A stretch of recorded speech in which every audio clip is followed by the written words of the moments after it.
ईश्वरी देवी चराचरस्य यं प्रभजन्तमनुपे तमपेतकृत्यं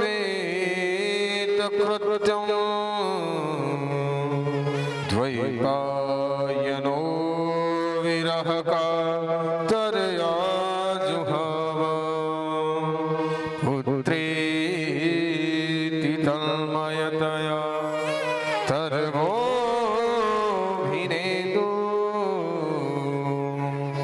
स्तं सर्वभूतहृदयं मुनिमानतोऽस्मि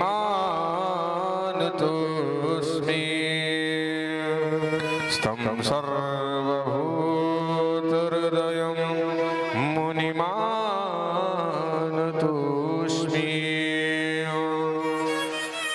नमः कमलनाथाय नमस्ते जलसाहिने नमस्ते केशवानंद वासुदेव नमोस्तुते वासुदेव नमोस्तुते नमोऽश्वनन्ताय सहस्रमूर्तये सहस्रपादाशिशिरोरुहावे सहस्रनामनि पुरुषाय शाश्वते सहस्रकोटि युगधारिणे नमः देवाधिनो जगत्सर्वा मन्त्राधीनं च देवता ते मन्त्रा ब्रह्मणाधीनं तस्मात् ब्रह्मण देवता। जय माता दी। सभी भक्त अपने स्थान पर खड़े हो जाएं। माँ भगवती की षष्ठम दिवस की प्रातः मध्याह्न वेला में आरती प्रारंभ होने जा रही है। यजमान परिवार आरती के लिए व्यासपीठ के सम्मुख आ जाए। जय माता दी। ओम शुभम करो तु कल्याणम आरोग्यम धन संपदा आत्मबुद्धि प्रकाशाय दीप ज्योतिर्नमोस्तुते। आरती उतारो मैं आरती उतारो अम्बे मैया की सब आरती उतारो अम्बे मैया की सब आरती उतारो अम्बे मैया की सब आरती उतारो अम्बे मैया की अम्बे मैया की अम्बे मैया की अम्बे मैया की अम्बे मैया की सब आरती उतारो अम्बे मैया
कर्पूर गौरम करुणावतारम संसार सारम भुजगेन्द्रहारम सदा वसंतं हृदयारविन्दे भवं भवामि सहितं नमामि त्वमेव माता च पिता त्वमेव त्वमेव बन्धु च सखा त्वमेव त्वमेव विद्या च द्रविडं त्वमेव त्वमेव सर्वं मम देव देव मन्दारमाला कुलकालिकाली बालमालाङ्कितशेखराय दिगम्बराय च दिगम्बराय नमः शिवाय ॐ नमः शिवाय आरती उतारो मैं मैया की सब आरती उतारो अम्बे मैया की आरती उतारो मैं मैया की अम्बे आरती उतारो अम्बे मैया ओम ध्युः शान्तिरन्तरिक्षं शान्तिः पृथिवी शान्तिरापः शान्तिरोषधयः शान्तिः वनस्पतयः शान्तिर्विश्वे देवाः शान्तिब्रह्म शान्तिः सर्वं शान्तिः शान्तिरेव शान्ति क्षमा शान्तिरेधिः जलेन शीतलीकरणम् आत्माभिवन्दनं देवताभिवन्दनम् अथ मन्त्रपुष्पाञ्जलिं ओम जगनेन जग्नवय जन्तदेवासानि धर्माणि प्रथमानि आसन्ना हेहनाकं महिमान सतं प्रयत्र पूर्वे साध्यः सन्ति देवा ॐ एकदन्ताय विद्महे वक्रतुण्डाय धीमहि तन्नोर्तन्ति प्रचोदयात् ॐ नारायणाय विद्महे वासुदेवाय धीमहि तन्नोर्विष्णु प्रचोदयात् ॐ महालक्ष्मी च विद्महे विष्णुपत्नी च धीमहि तन्नोर्लक्ष्मी प्रचोदयात् ॐ कात्यायनी च विद्महे कन्याकुमारी च धीमहि तन्नोर्मा भगवती प्रचोदयात् ॐ तत्पुरुषाय विद्महे महादेवाय धीमहि तन्नो रुद्रः प्रचोदयात् सेवन्तिकामकुलजं भगवाटलाब्जे पुन्नगजादिखरवीररसालपुष्पे बिल्वाप्रपाल तुलसी दलमञ्जरीभिः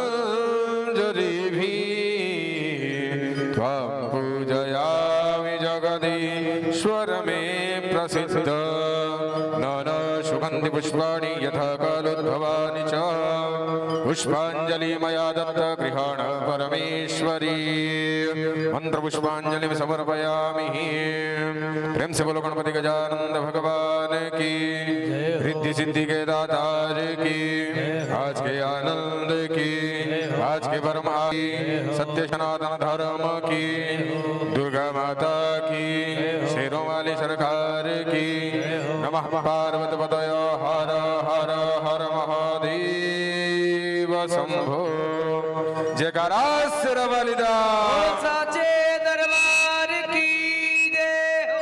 जय श्री राधे जय माता दी श्रीमद् देवी भागवत महापुराण की कथा आज षष्ठम दिवस की कथा कुछ ही समय में परम पूज्य महाराज श्री के मुखारविंद से रसास्वादन आप सभी माता भक्तों को करवाया जाएगा। आज षष्ठम दिवस की कथा रहेगी। कल की कथा में आप सभी माता भक्तों ने राजा हरिश्चंद्र की कथा का उपाख्यान एवं माँ भगवती के विभिन्न प्रकार के चरित्रों का वर्णन महाराज श्री के मुखारविंद से स्मरण किया था। आज की कथा में माँ भगवती शाकंभरी का चरित्र और देवी गीता का ऊपर उपाख्यान रहेगा और शाकंभरी माता की सजीव शाकंभरी माता की झांकी सभी हरि भक्तों को दर्शन करने का सौभाग्य मिलेगा। एक बार मैं आपको पुनः परम पूज्य महाराज श्री की आगामी कथाओं का स्मरण करा दूं। आगामी कथाएं परम पूज्य महाराज श्री की 4 मई 2025 से 10 मई 2025 तक बिहार राज्य में सीतामढ़ी जिले में मारर गांव में होने जा रही है श्रीमद् भागवत महापुराण का विशाल एवं भव्य आयोजन होगा, जिसका सीधा प्रसारण YouTube चैनल पर रहेगा। तो आप वहां से श्रीमद् भागवत महापुराण की कथा का रसास्वादन कर सकते हैं। उसके उपरांत सूरत में परम पूज्य महाराज जी के द्वारा श्रीमद् देवी भागवत महापुराण कथा का विशाल एवं भव्य आयोजन होगा, जो आदर्श मिथिला मंडल भेस्तान सूरत के द्वारा महाकाली मंदिर में विशाल एवं भव्य रूप से आयोजन किया जा रहा है, जिसमें यज्ञोपवीत संस्कार भी होगा, जैसे मिथिला में यज्ञोपवीत होता है, और वह निःशुल्क रहेगा। इसका समय रहेगा 21 मई 2025 से 29 मई 2025 तक विशाल एवं भव्य आयोजन परम पूज्य महाराज जी के द्वारा हो रहा है। मिथिला मंडल आदर्श मिथिला मंडल भेस्तान जो है वो इसका आयोजक रहेगा। जय श्री राधे। अब आज की कथा में प्रवेश करते हैं। परम पूज्य महाराज जी के चरणारविंद में अपने श्रद्धा सुमन अर्पण करते हुए महाराज श्री से निवेदन करते हैं कि आज की कथा में प्रवेश करें और हम सभी माता भक्तों को श्रीमद् देवी भागवत महापुराण की कथा का रसास्वादन कराएं। जय श्री राधे। जय माता दी। जय माता दी। आज हमारे बीच सम्माननीय जन यजमान परिवार से उपस्थित है, उनके नाम उच्चारण करते हैं। जय माता दी। जय माता दी। हमारे बीच में हमारे बड़े बुजुर्ग श्री रामकृष्ण साधु दादा आए हुए हैं हैदरपुर से।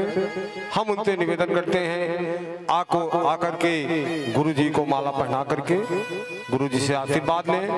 और हमारे बीच में हमारे गुरुजन, चूंकि हम लोगों को शिक्षा दीक्षा भी दिए हैं, और जो मुख्य जजमान यहाँ बैठे हैं उनको भी उन्होंने शिक्षा दिया है।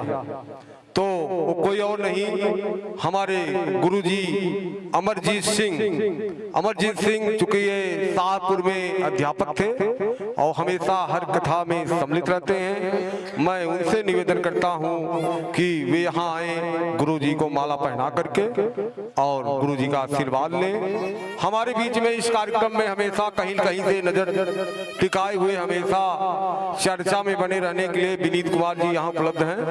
विनीत भैया से आग्रह है, चूंकि अ और ब दो ही शब्द होते हैं जो यहाँ चर्चा में रहते हैं, तो मैं विनीत भैया से आग्रह करूंगा शीघ्र यहाँ आए और जो है इस कार्यक्रम को आगे बढ़ाएं।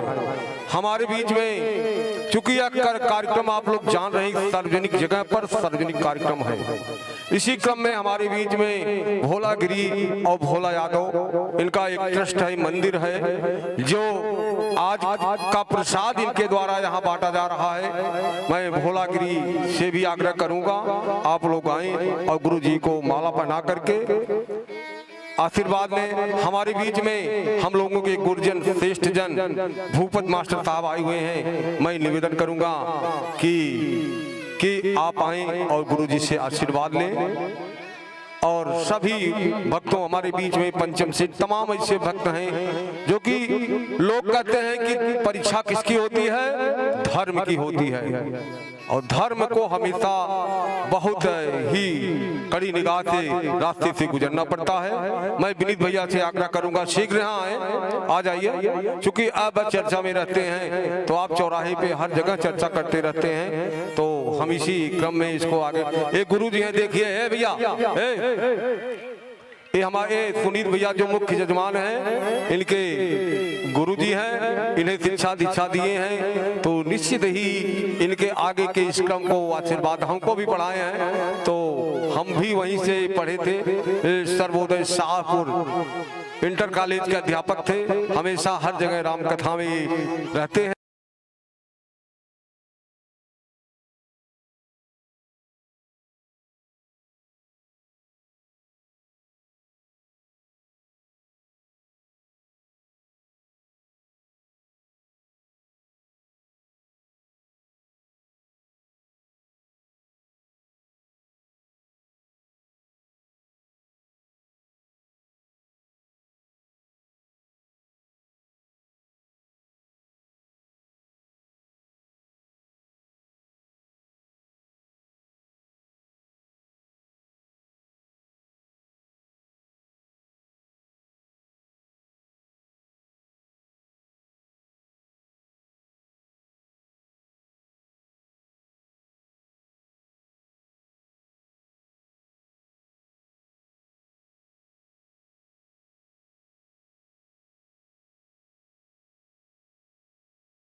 ऊपर उठा करके माँ भगवती का जयकारा जयकारा शेरा वालिदा साचे दरबार की जय हो। हेलो हेलो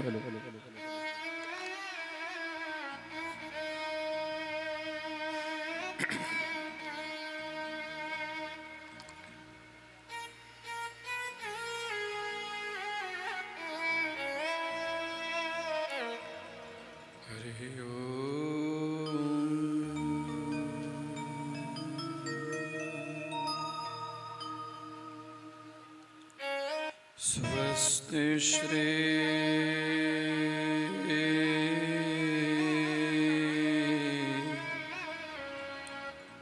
गणेशाय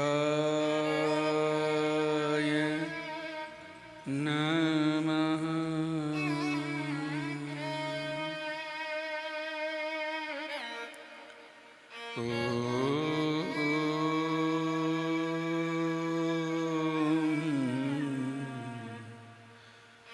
स्वस्ति श्री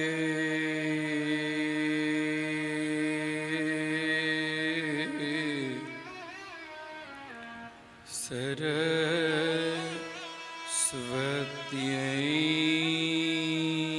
नमः।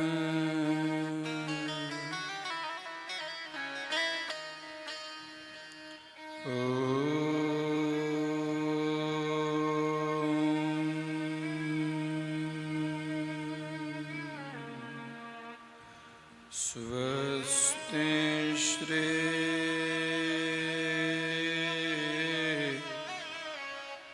गुरुभ्यो नमः। शुक्लाम्बरधरं देवं शशिवर्णं चतुर्भुजम्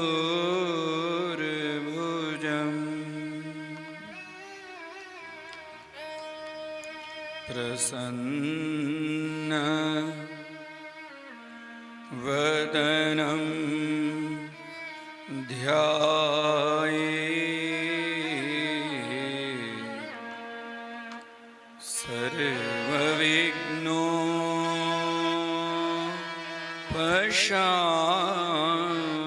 सर्वविघ्नोपशान्तये।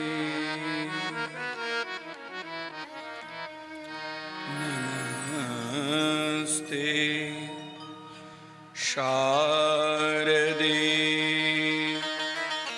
देवी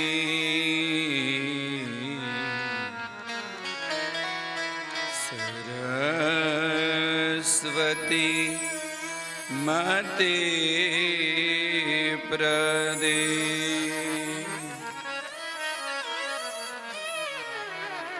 वसत्वं मम जिह्वाग्रे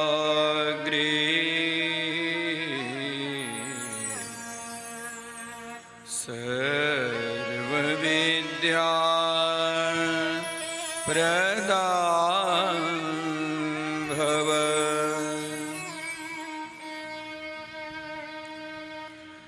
गुरुर्ब्रह्मा गुरुर्विष्णु गुरुर्देवो महेश्वरः।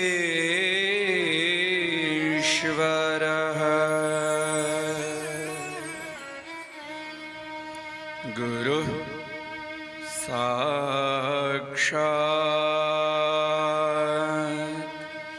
परब्रह्म तस्मै श्री गुरवे नमः।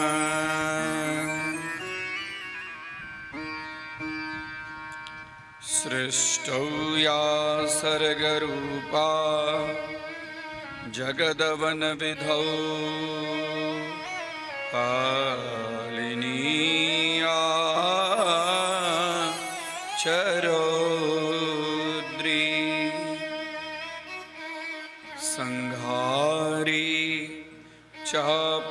यस्याः जगदिदमखिलम् क्रीडनं या पराख्या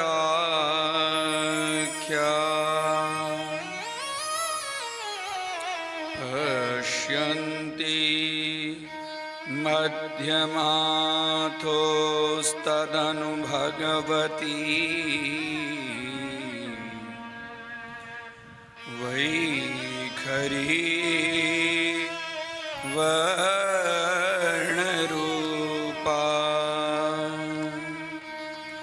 सास्मद्वाचं प्रसन्ना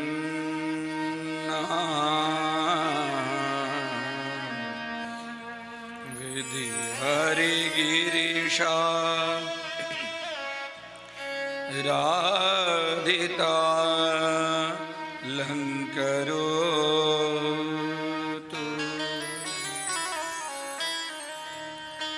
ओम सर्वचैतन्यरूपां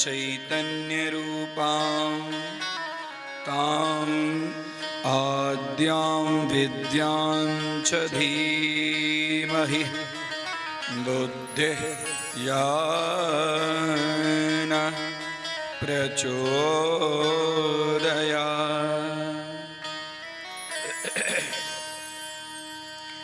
ओम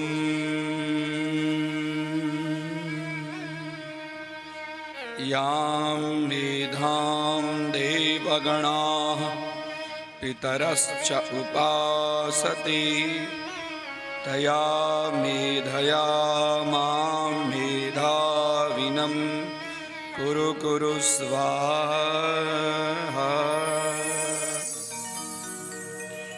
ओम दुर्गायै नमः।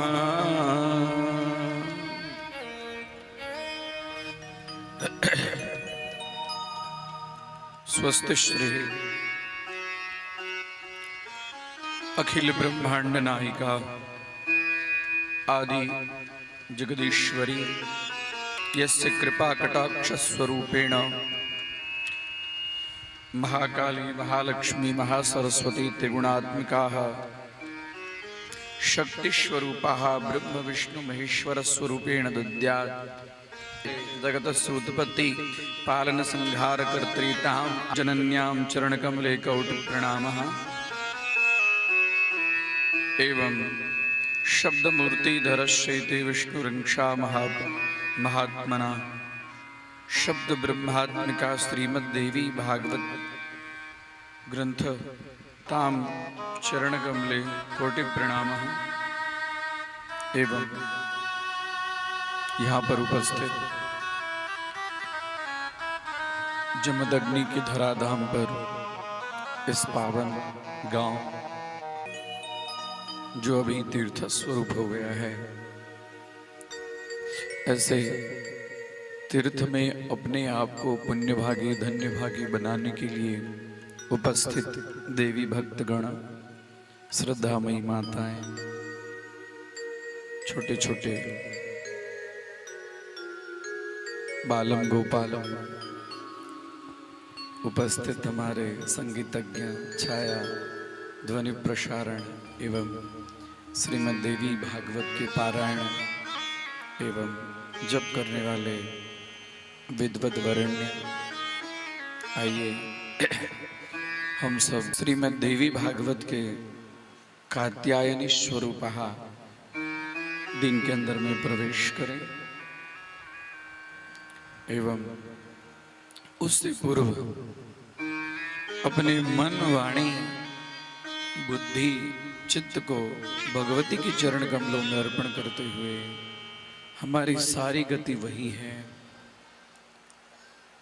इसके लिए भवान्याष्टक इस स्तोत्र का पाठ करते हुए हम श्रीमद् देवी भागवत की कथा में प्रवेश करें।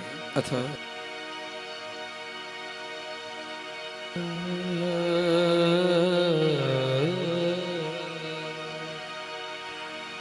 नता तो न माता न बंधु न दाता पुत्रो न पुत्री न भर्तो न भर्ता न तातो न माता न बंधु न दाता न पुत्रो न पुत्री न भेद्यो न भर्ता न जाया न वेद्या न वेद्येममेव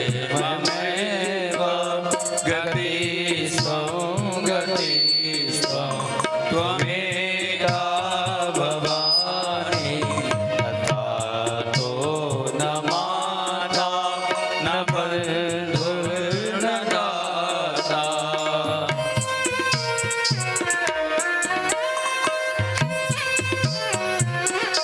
सारे तालियों की सेवा करते माँ को याद करेंगे सभी।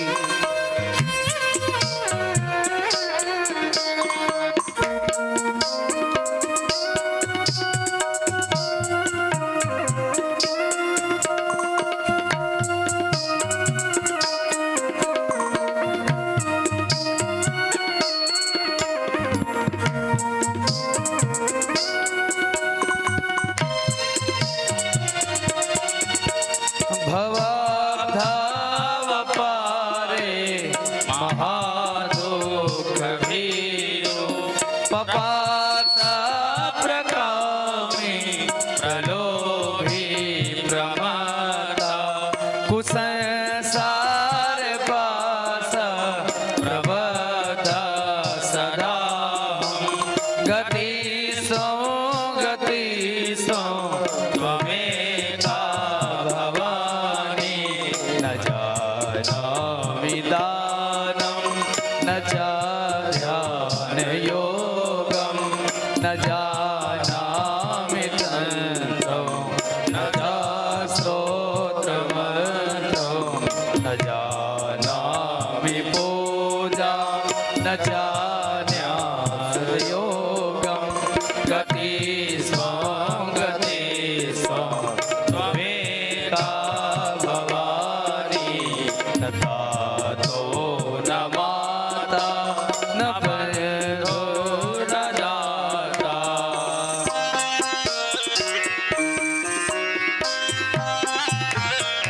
बोलिए अम्बे मैया की जय।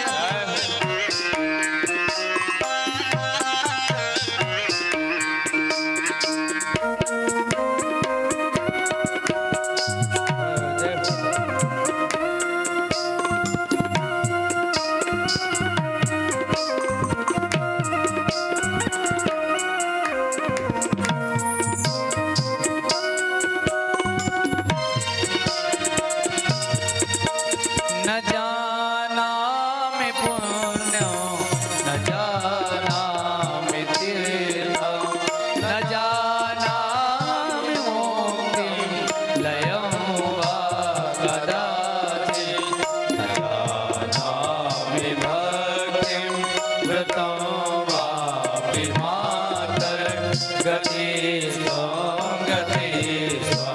त्वमेका भवानि कुकर्मी कुसंगे कुबोधि कुदासा कुलाचार लीना कदाचार लीना कुदृष्टि कुवाक्य प्रबन्धा सदा गति स्वं त्वमेका भवानि न तातो न माता न बन्धुर्न दाता।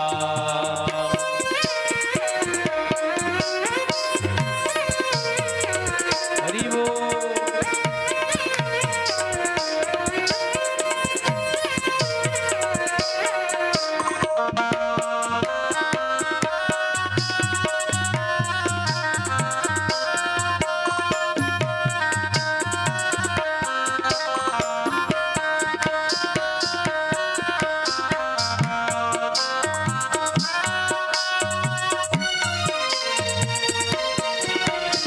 सजीसो रमेशो महेशो सुरेशो दिनेशो निशीथेश्वरो वा कदाचित् न जानामि चान्य सदा शरणे गति स्वां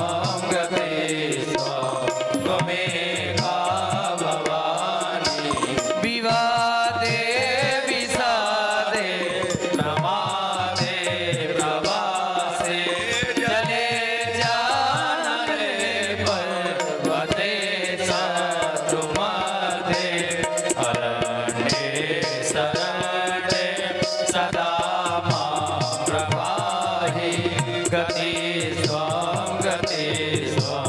त्वमेका भवानी अनाथो दरिद्रो जरारोगयुक्तो महाक्षीणलीला सदा जाड्यवक्त्र विपत्तौ प्रविष्ट प्रणश्च सदाहं गति स्वां त्वमेका भवानी न दातो न माता न बन्धुर्न दाता न पुत्रो न पुत्री न भर्तो न भर्ता न जाया न विद्या न वृत्तिर्ममैव गति स्वां त्वमेका भवानी गति स्वां त्वमेका भवानी गति स्वां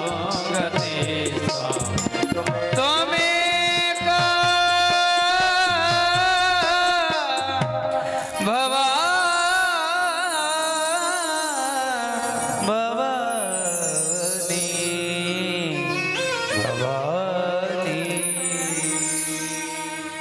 बोली महाकाली मैया की जय श्री महालक्ष्मी मैया की जय श्री महासरस्वती मैया की जय हो श्रीमद्देवी भागवत महापुराण की जय हो श्री सद्गुरु भगवान की जय हो श्री सतीनाथ महादेव की जय हो श्री ग्राम देवता की जय हो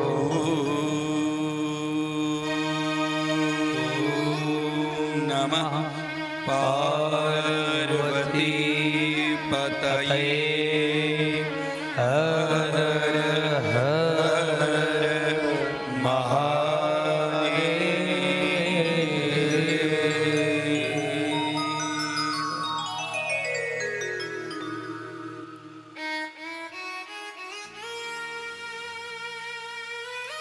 तामाग्निवर्णां तपसा ज्वलन्तीं वैरोचनीं कर्मफलेषु दुष्टां दुर्गां देवीं शरणमहं प्रपद्ये सुतरसे तरसे नमः। वो आदिशक्ति जगज्जननी ताम अग्निवर्णा स्वरूपा, वो भगवती अग्निवर्ण है और तपसा ज्वलंतीम, तपसाह ज्ञानाह ज्वलंतीम, वह ज्ञान रूपी अग्नि से जगमगाती रहती है। उनको जानने के लिए ज्ञान ही चाहिए। उनको कौन जान सकता है? वो जिनके ऊपर में कृपा करती है वही जीव उनको जान पाता है। ब्रह्मा विष्णु महेश भी उनको जानने में असमर्थ है। और वैरोचनी कर्म फलेषु जुष्टा, कर्म फलों की प्राप्ति हेतु सेवन की जाने वाली भगवती कर्म फल, हमें कर्म फल की प्राप्ति यदि करनी है तो जगदम्बा के कर्म। वैरोचनीम कर्म फलेषु, सप्तम एक वचन कर्म फलेषु, जुष्टाम ताम दुर्गा, ऐसे दुर्गा। आज उन्हीं दुर्गा की कथा है। ताम दुर्गा देवी शरण अहम प्रपद्ये। और वो है कैसी? तो सुतरसी तरसे नमः। वह संसार सागर से तरने के लिए जो जीव इच्छा रखता है उसको सुलभ रूप से तार देती है। सुतरसी तरसे नमः। ऐसे भगवती के चरण कमलों में वंदन करते हुए आइए देवी भागवत की कथा में हम प्रवेश करें। भगवती का नाम दुर्गा कब पड़ा? भगवती के तो हजारों नाम हैं। सहस्त्र नामावली में कई ऐसे नाम हैं जो खाली दकारादि सहस्त्र नाम हैं। मतलब दो के ऊपर में ही भगवती के 1000 नाम, खाली दो के ऊपर। इसको कहते हैं दकारादि सहस्त्र नाम। भगवती के तो बहुत सारे नाम हैं। उसमें दुर्गा नाम अत्यंत प्रिय है। बोलने में भी हमें अत्यंत प्रसन्नता होती है। और उनका नाम दुर्गा कब पड़ा? ऐसे उन्होंने कौन से कार्य किए जिससे उनका नाम दुर्गा पड़ा? दुर्गा दुर्गार्ति हारिणी, दुर्गा पद विनिवारिणी, दुर्ग मच्छेदिनी, दुर्ग साधिनी। देखिए दुर्गा सप्तशती में भगवती के 32 नाम, सब नाम द के ऊपर में है। उसको कहते हैं दुर्गा द्वात्रिंशन नामावली। जो जीव कितना भी कष्ट में हो,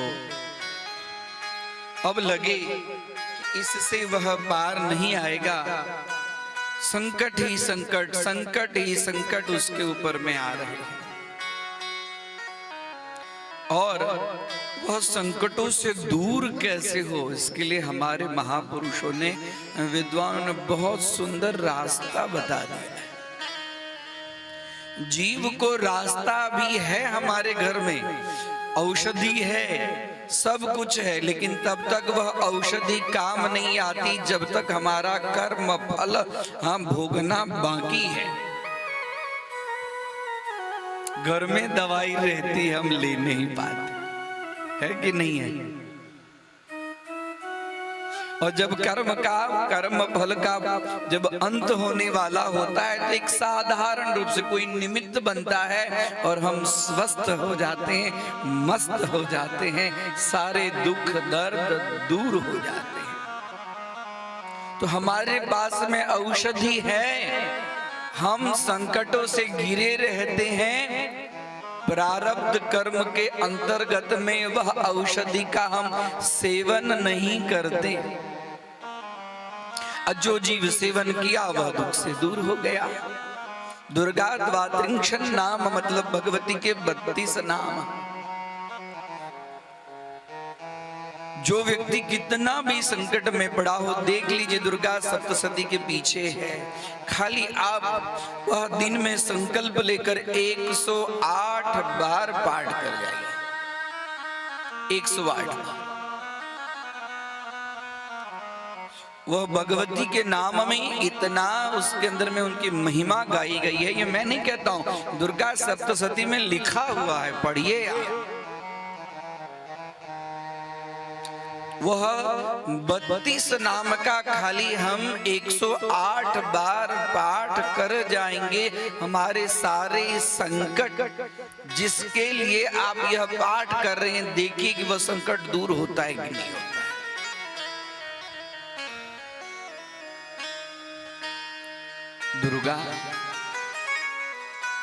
दुर्गा देवी विख्यातम तन्मे नाम भविष्यति। वह दुर्गा देवी कब विख्यात हुई, उनका नाम दुर्गा कब पड़ा, आज उसी की कथा है। इसके लिए दुर्गाम देवीम शरणमहम प्रपद्ये। सुतरसी, यह भवसागर से पार करने वाली वही है। और सुतरसी तरसे नमः सौम्य स्वरूप, सरलता से वो पार कराने वाली है।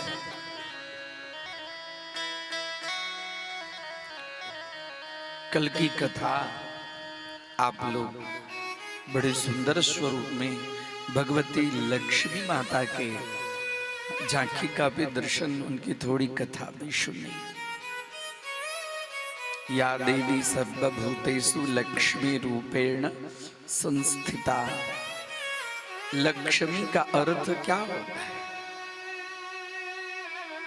जो धन की देवी है उसी को हम आप लक्ष्मी कहते हैं।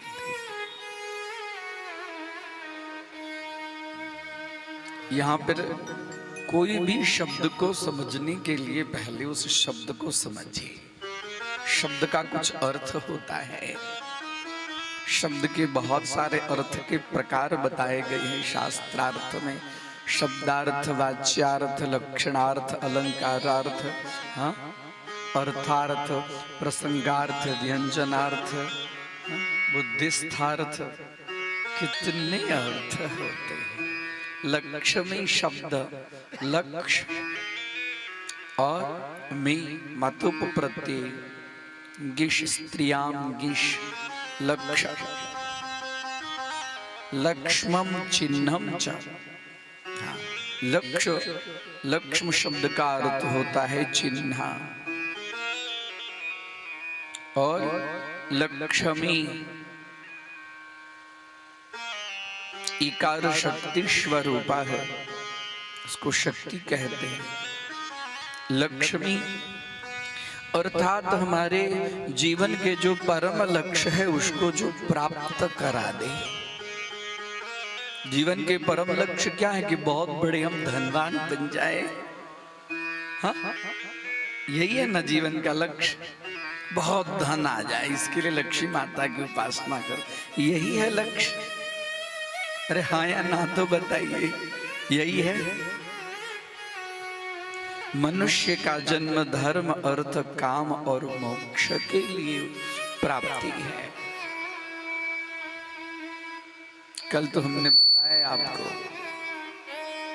कि कलयुग में अर्थ और काम यही दो प्रधान हैं। जीवन के जो परम लक्ष्य को प्राप्त, परम लक्ष्य क्या है? परम लक्ष्य है भगवती की चरणारविंद की प्राप्ति। अरे आपने जितना दिया होगा उतना आपको मिल ही जाएगा, उसके लिए ज्यादा मेहनत करने की जरूरत नहीं है। हाँ? हाय हाय में सजा है, हाय हाय जितना करोगे उतना सजा भोगने के लिए तैयार, और हरी हरी में मजा है। हाय हाय में सजा है और हरी हरी में मजा है, तो हरी हरी करो ना। कभी कभी आप लोग देखते होंगे कि आपने उतना काम किया नहीं और उससे ज्यादा आपको प्राप्ति हो जाती है। क्यों प्राप्ति हो जाती है? मेहनत तो आपने 10 रुपए का ही किया है, और आपको 100 रुपए और 1000 रुपए कैसे मिल गए? यह मिल नहीं गए, आपने दिया था पहले, उस प्रारब्ध का फल आ गया है। कितना भी दौड़ने से धन मिलता है, दौड़ने से धन मिलता है। दौड़ने से यदि धन मिलता तो श्वान तो अनवरत दौड़ता ही रहता है। हाँ, दौड़ता है कि नहीं दौड़ता है? सबसे बड़ा धनी तो वो हो जाता। धन क्या है? धन क्या है? धन के भी बहुत सारे प्रकार है। विद्या धनम सर्वधन प्रधानम, जिससे जीवन मुक्त हो जाए। जीवन किससे मुक्त होगा? जीवन भगवती की कथा श्रवण, भगवती की चरणारविंद में प्रेम, भगवती के नाम जप, भगवती के लिए यज्ञ, भगवती के लिए अनुष्ठान, भगवती के लिए व्रत, भगवती के लिए तीर्थ, भगवती के लिए उपवास, यह सब कुछ करें।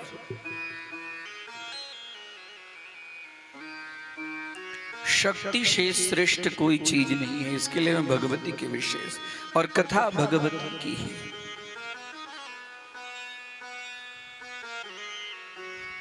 वह ऐश्वर्यशालिनी है, आपकी समस्त इच्छाओं को स्वतः पूर्ण कर देगी। अंतःकरण से उनका स्मरण कीजिए। देवी भागवत कहते कल की कथा में भगवती लक्ष्मी स्वरूपा राजा जन्मे जी के मन में विचार आया, हे भगवान, जब आदिशक्ति जगत जननी जगदम्बा ने, भुवनेश्वरी ने, महाकाली, महालक्ष्मी और महासरस्वती को जब प्रकट किया तो वो आप बताएं कि वो समुद्र से निकली। कल चर्चा हुई थी ना कथा में, समुद्र से निकली और समुद्र से निकलने के बाद में उसकी कथा हुई। देवराज इंद्र भगवती की उपासना करते तो वो तो भगवती भुवनेश्वरी के श्री अंग विग्रह से उत्पन्न हुई, तो वो क्षीर सागर से कब प्रकट हुई? ऐसा कौन सा समय आया जब भगवती को क्षीर सागर से प्रकट होना पड़ा? आप मुझे वो कथा कहिए, मैं सुनना चाहता हूं। बोले राजा, बड़ी उत्तम बात आपने पूछी है। एक बार हलाहल नाम के असुर, जिनका नाम था हलाहल, हलाहल का प्रयोग 14 रत्न में सर्वप्रथम जब विष आता है तो वहां पर हलाहल का प्रयोग मिलता है, जो भयानक है। हलाह हलाह हला हला, जिसके हवा से, जो जहर में से जो खाली वायु लगता है, उसके स्पर्श से जो पशु पक्षी जीव जंतु सब नष्ट हो जाते हैं, उसको कहते हैं हला हला। और हलाहल सदृश, और देवी भागवत में वर्णन मिलता है कि क्षण मात्र में, समय भी नहीं लगा। क्षण किसको कहते हैं? पलक प्रपात क्षण निमेषः। जब हमारे आंख की जो पपनी है ना, पपनी, वो जब जितने समय में गिरती है उसको निमेष कहते हैं। और पलक प्रपात निमेषः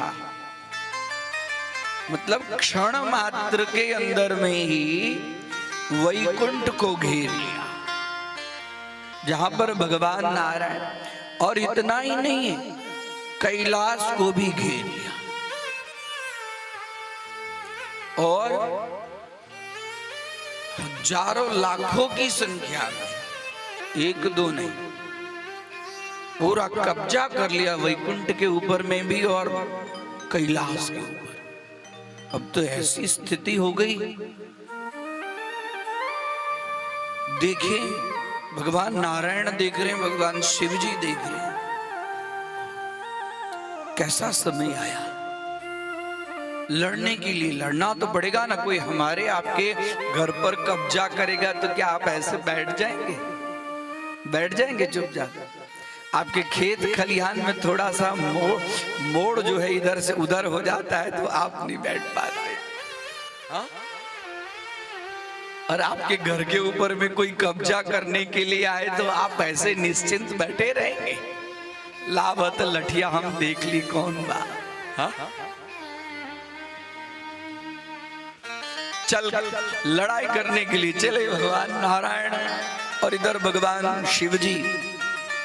देवी भागवत में मिलता है 60,000 वर्ष तक लड़ते। बताइए कितना? 60,000 वर्ष तक वो हलाल के साथ में, इधर भगवान विष्णु और इधर भगवान शिव जी, और लड़कर एक एक को संहार कर दे। ये सब असुर सब रहते कहाँ हैं जो ऐसे उत्पन्न हो जाते हैं? ये सब रहते हैं पाताल विवर के अंदर में, सुतल लोक में ये सब रहते हैं। उसकी भी आज कथा है। अब भगवान नारायण जैसे को यदि इतना लंबा समय लग सकता है, भगवान शिव जी को इतना लंबा समय लग सकता है, तो दूसरे की बात क्या? अब उसके बाद में लड़कर आए दोनों के अंदर में। आज मैं नहीं होता तो वैकुंठ नहीं बचता, आज हम लड़ाई नहीं करते तो कैलाश नहीं बचता। और सुनाने लगी। किसको? भगवान नारायण लक्ष्मी माता को सुनाना, क्या तुम इधर उधर, आज हम नहीं लड़ते तो वैकुंठ नहीं रहता। और इधर शिवजी पार्वती माँ को सुनाने लगे। देखो सारे को संहार कर दिया, मेरा नाम संहार है, रुद्र है। माता जी मुस्कुराई है, थोड़ी इधर उधर हो गई। होता है कभी माताओं को, जब देखती है कि हमारे पति थोड़ा अपनी प्रशंसा बहुत बड़ी बड़ी करते हैं, थोड़ी मुस्कुरा के मुंह इधर कर देती है। करती है कि नहीं करती है? करती है ना, कभी कभी कर देती है। बड़े अपने आप को वीर समझते हैं, बड़े महावीर समझते हैं। अब ये जो कर दिए वो दोनों भूल गए। ये दोनों के घर की बात है, घर घर की कहानी है, कोई यहाँ आज की बात नहीं है। ये कोई खुंसापुर में ही नहीं होता है, ये तो वैकुंठ में भी हो चुका है, कैलाश में भी हो चुका है। माताओं की लीला तो माताएं जाने की कैसी कैसी लीलाएं करती है। और जैसे ही लक्ष्मी माता और गौरी दोनों ने मुंह इधर उधर किया, भगवान नारायण, हे देवी, क्या हम लोगों ने हलाहल नाम के असुरों को नहीं मारा? अरे नहीं नहीं, हम क्यों। अब उसके बाद में जब मां ने थोड़ा इधर उधर कर लिया ना, तो दोनों मुंह फुलाने लगे। इन लोग को हमारी प्रशंसा अच्छी नहीं लगती। अरे प्रशंसा तो अच्छी लगती है, लेकिन अहम नहीं अच्छा लगता। प्रशंसा मां को, कौन सी पत्नी होगी जो अपने पति की प्रशंसा न सुने और पुलकित न होए? सबको अच्छी लगती, अहम भाव नहीं अच्छा। और वो तो अहंकार को नाश करने वाली। लेकिन मैं शक्ति स्वरूपा और मेरे सामने ही,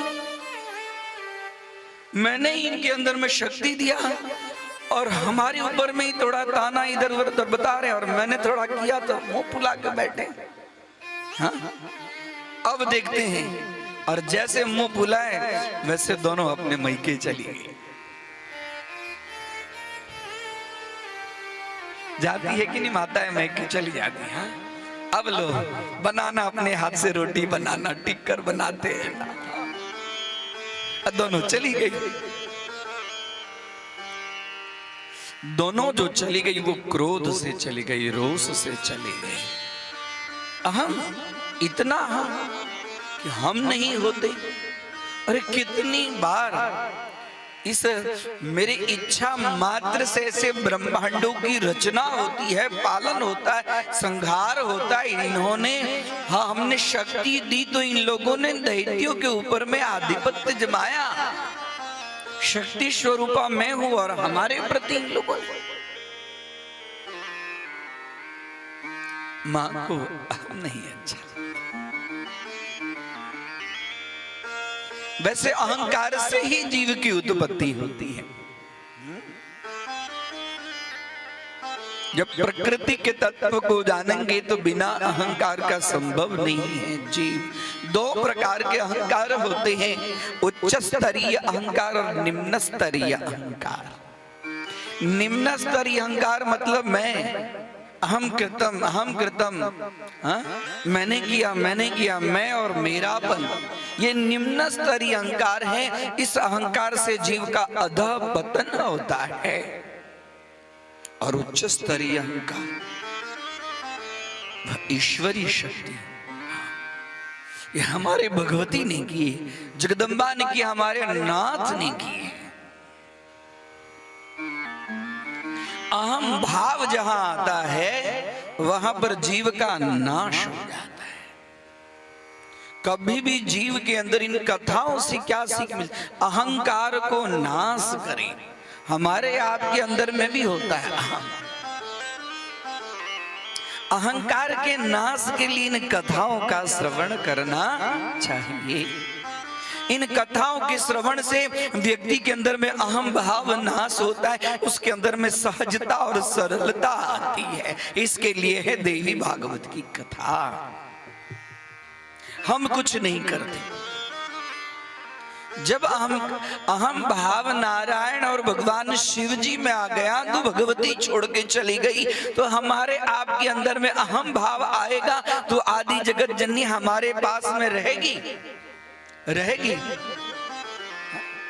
वो फोटो में नहीं रहती है, वो मूर्ति में नहीं रहती है, और मंदिर में नहीं रहती है, वो तीर्थ में नहीं रहती है, वो तो रहती है अंतर गुहायाम।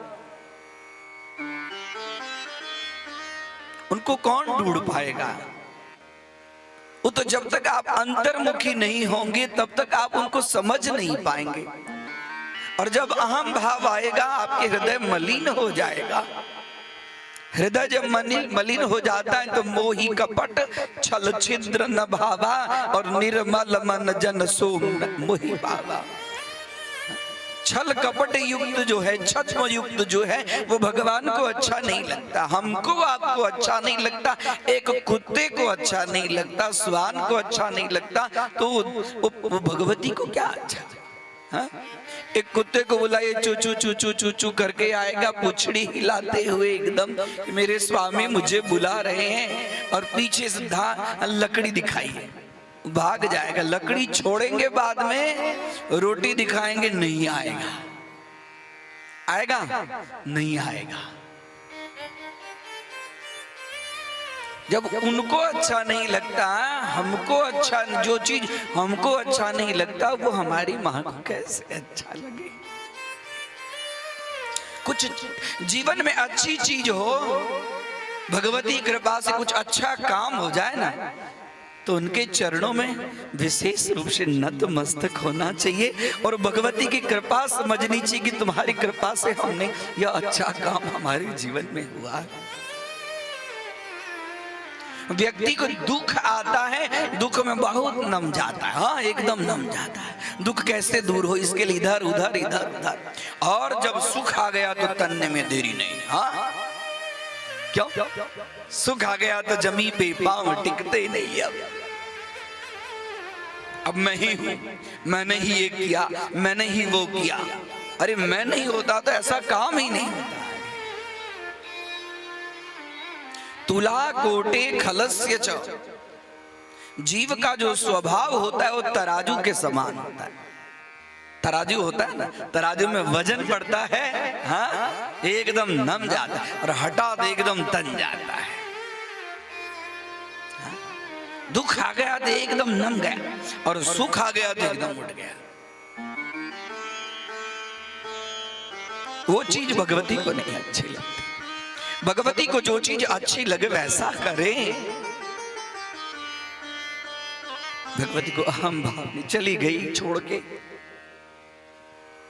अब जब दोनों चली गई तो दोनों अस्वस्थ हो गए। अस्वस्थ हो गए मतलब शक्तिहीन नहीं है तो शक्तिहीन हो गए, और शक्तिहीन हो गए तो अब ये काम कैसे करेंगे? हमारे आपके शरीर में से शक्ति चली जाती है तो उठने बैठने की, भोजन करने की, चलने फिरने की हाँ सामर्थ्य नहीं रहता है। रहता है शक्ति ही सर्वोपरि है। शक्ति क्रीड़ा मयम जगत इदम जगत संपूर्णम शक्ति क्रीड़ा स्वरूपेण। यह संपूर्ण जगत शक्ति की क्रीड़ा है। भगवती हमारे आप से खेलती है, शक्ति है। हाँ देखते हैं ना दुर्गा सप्तशती में सब चीज, हाँ लज्जा, श्रद्धा, शांति, क्षांति, बुद्धि, निद्रा, विष्णु माया, चैतन्य स्वरूपा, लक्ष्मी स्वरूपा, स्मृति स्वरूपा, भ्रांति स्वरूपा, मातृ स्वरूपा, सब वही है। हमारे आपके शरीर के अंदर में जो कुछ हो रहा है सब उन्हीं की कृपा से हो रहा है। वो हमारे आपके प्रत्येक अंग में है। बुभुक्षा के रूप में भी है, शांति के रूप में भी है, कांति के रूप में भी है, सब वही है। शक्ति के रूप में भी है। शक्ति चली गई। अब भगवान शिव जी जो साक्षात शक्ति और शिव शक्ति संयुक्त है, कभी उनसे अलग नहीं होते। आज उनके अंदर में उठने बैठने की सामर्थ्य नहीं रही। अब देख रहे हैं ब्रह्मा जी की तो संहार का कार्य बराबर चलता नहीं है।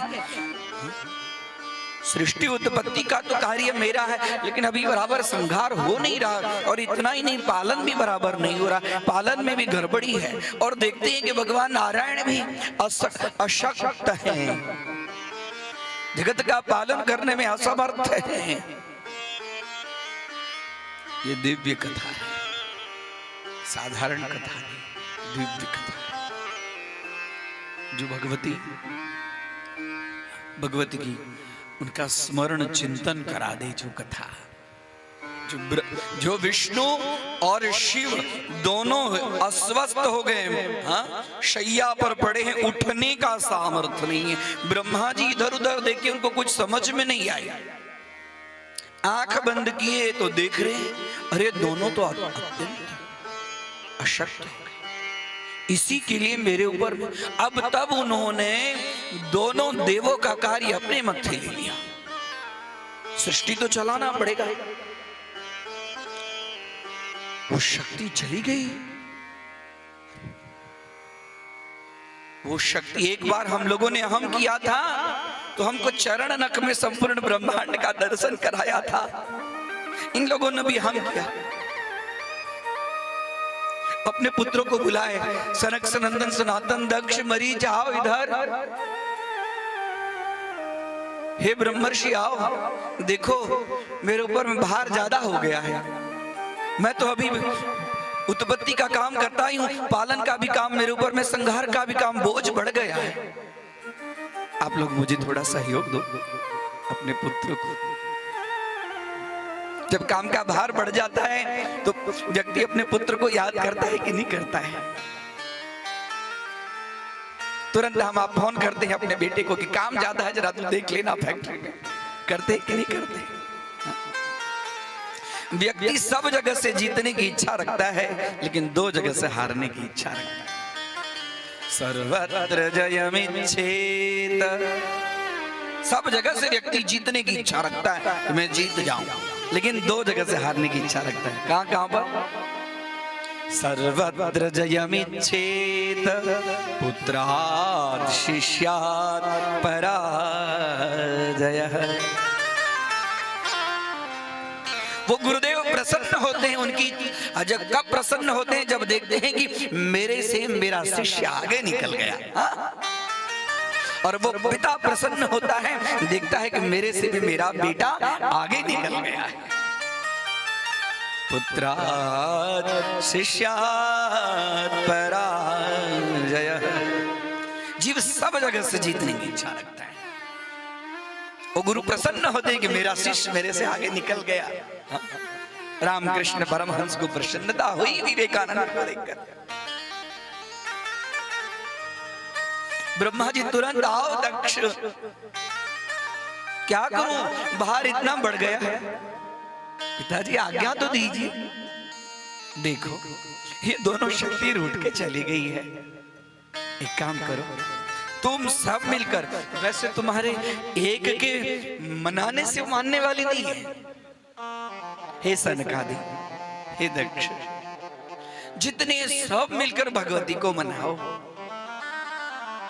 हम आप भी जब सब मिलकर भगवती को मनाते हैं, कोई हमारी माता एक गीत गाती है तो अच्छा लगता है? नहीं लगता है ना। उनके साथ में जब सब मिल जाती है, जब सबके मिलने के साथ में गीत में आनंद आता है। भजन सबको साथ में मिलके करना चाहिए, भगवती को सबको साथ में मना के गाना चाहिए। बिगड़ी मेरी बना दो मैया जी, मेरी मैया जी, मेरी मैया। अरे बिगड़ी मेरी बना दो ऐसे रोवाली मैया, बिगड़ी मेरी बना दो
तालियों की सेवा का भाव से गाएंगे। बोलिए अम्बे मैया की।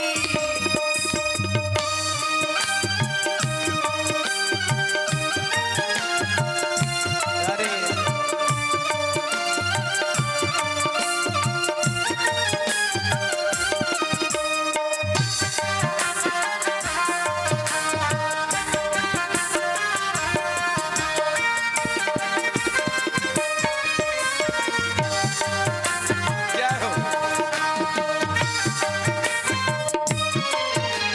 दर्शन को मेरी मक्खियाँ कब से तरस रही हैं। दर्शन को मेरी अखियाँ कब से तरस रही है। दर्शन को मेरी अखियाँ कब से तरस रही हैं। दर्शन को मेरी अखियाँ कब से तरस रही है। सावन के जैसे झरझर अखियाँ बरस रही हैं। सावन के जैसे झरझर अखियाँ बरस रही है। दर पे मुझे बुला ले मेरी मैया, दर पे मुझे बुला ले। ऐसे रोवाली मैया, दर पे मुझे बुला ले। ऐसे रोवाली मैया, बिगड़ी मेरी बना दे, बिगड़ी मेरी बना दे। ऐसे रोवाली मैया, बिगड़ी मेरी बना दे। ऐसे रोवाली मैया, अपना मुझे बना ले मेरी मैया, अपना मुझे बना ले। ऐसे रोवाली मैया, बिगड़ी मेरी बना ले।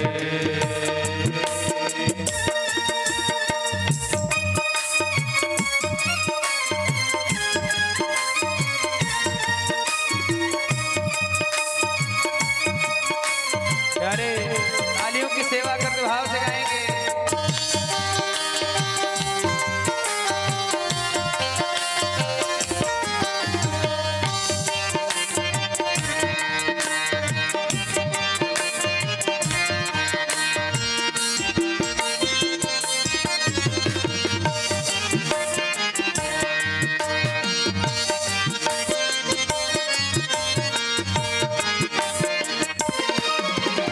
आते हैं तेरे दर पे दुनिया के नरियो नारी। आते हैं तेरे दर पे दुनिया के नर नारी। मैया जी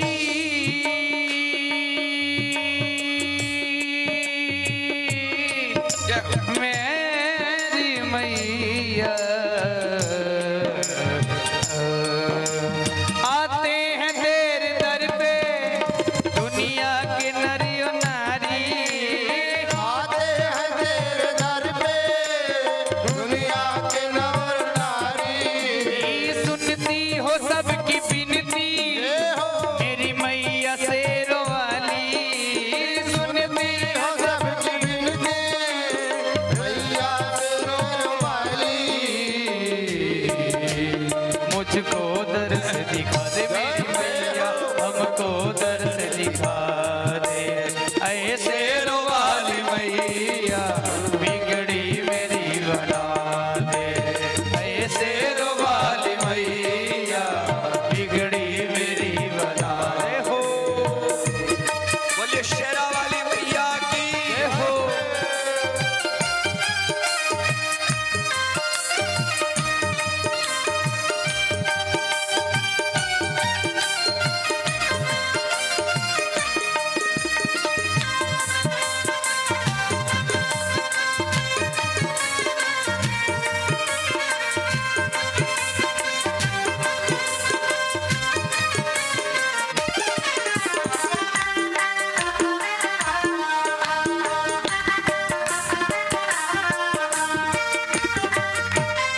को अब जिला दे, ऐसे रोवाली मैया मर्दे को अब जिला दे, ऐसे रोवाली मैया बिगड़ी मेरी बना दे, ऐसे रोवाली मैया बिगड़ी मेरी बना दे, ऐसे रोवाली मैया ओ बिगड़ी मेरी बना दे, ऐसे रोवाली मैया बिगड़ी मेरी बना दे, ऐसे और सभी हाथ लगा के कहेंगे कि अपना मुझे बना ले, अपना मुझे बना ले, ऐसे रोवाली मैया अपना मुझे बना ले, ऐसे रोवाली मैया अपना मुझे बना ले, ऐसे रोवाली मैया मेरी मैया ऐसे रोवाली मैया मेरी मैया ऐसे रोवाली मेरी मैया मेरी मैया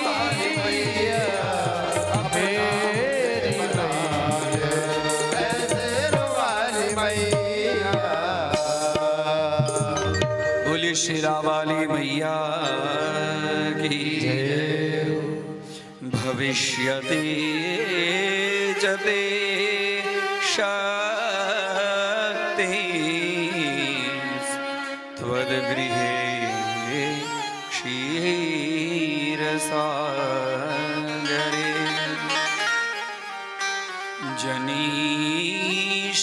जनीष्यस्तत्र ते ताभ्यां प्राप्स्यते प्रेरिते मया। सब ब्रह्मा जी के मानस पुत्र विशेष रूप से दक्ष पिताश्री ने आदेश दिया है, कैसी वो आदि शक्ति मानेगी, एकदम विह्वल भाव से आर्द्र भाव से प्रणमामि तु देवी नरारति हरि, नराणाम आरती पीड़ा दुखम हरति यासा, प्रणमामि तु देवी नरारति हरि, व्याकुल भाव से। और उसी समय भगवती प्रकट हुई, हाथ में कमल पुष्प ली हुई, एक हाथ में वरद आई। पुत्र आप लोग हमें याद कर रहे हैं, कई वर्षों से याद कर रहे हैं, बोलिए वरम ब्रूहि पुत्र। माते आप रुष्ट होकर वैकुंठ से और कैलाश सदन से चली आई, माते हम लोग की रक्षा करें। विष्णु अशक्त हैं, सदा शिव को छोड़कर आप एक क्षण भी जहां जाने वाले नहीं, वो शक्त है माते। पुत्र क्या करें, अहम भाव के कारण मुझे अच्छा नहीं लगा, मैं चली आई। आप प्रसन्न हुई हे माते, आप तो तुरंत प्रसन्न होने वाली है, भक्ति से प्रसन्न, प्रार्थना से प्रसन्न होने वाली है। आप पुनः चले आइए अपने लोग ही माते, हम क्षमा प्रार्थना करते हैं, हम आपकी विधिवत पूजा करेंगे, आप जैसे बताएंगे वैसे पूजा करेंगे। बोले पुत्र भविष्यति जति शक्ति त्वद्गृहे, मैं तुम्हारे घर में आऊं, त्वद्गृहे क्षीरसागरे, मैं वैकुंठ से चली आई हूं ना, तो वैकुंठ क्षीर सागर में मैं सागर से उत्पन्न होंगी, और कैलाश के लिए तुमने मुझे प्रार्थना किया है, मैं तुम्हारे घर आऊं। जनिष्यति जनिष्यस्तत्र ते ताभ्यां प्राप्स्यतः प्रेरिते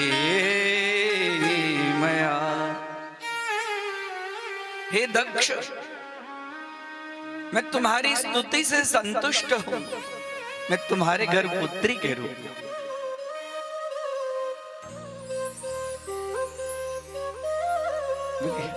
आप मेरे घर, वो कुल धन्य हो जाता है माँ, जिसके वहां तुम जन्म लेती हो। वो कुल पावन हो जाता है, पवित्र हो जाता है। तुम जहां अवतरित होती हो, बस सब करोड़ों जन्म के पुण्य के फलस्वरूप तो तुम्हारा दर्शन होता है। और तुम मेरे घर में पुत्री के रूप में दक्षोध पुनरप्याह जन्मदेवी कुले मम। मेरे कुल में जन्म लोगी, मेरी पुत्री बनकर जन्म लोगी। उस जगदम्बिका का पिता कहानी का सौभाग्य मुझे प्राप्त होगा।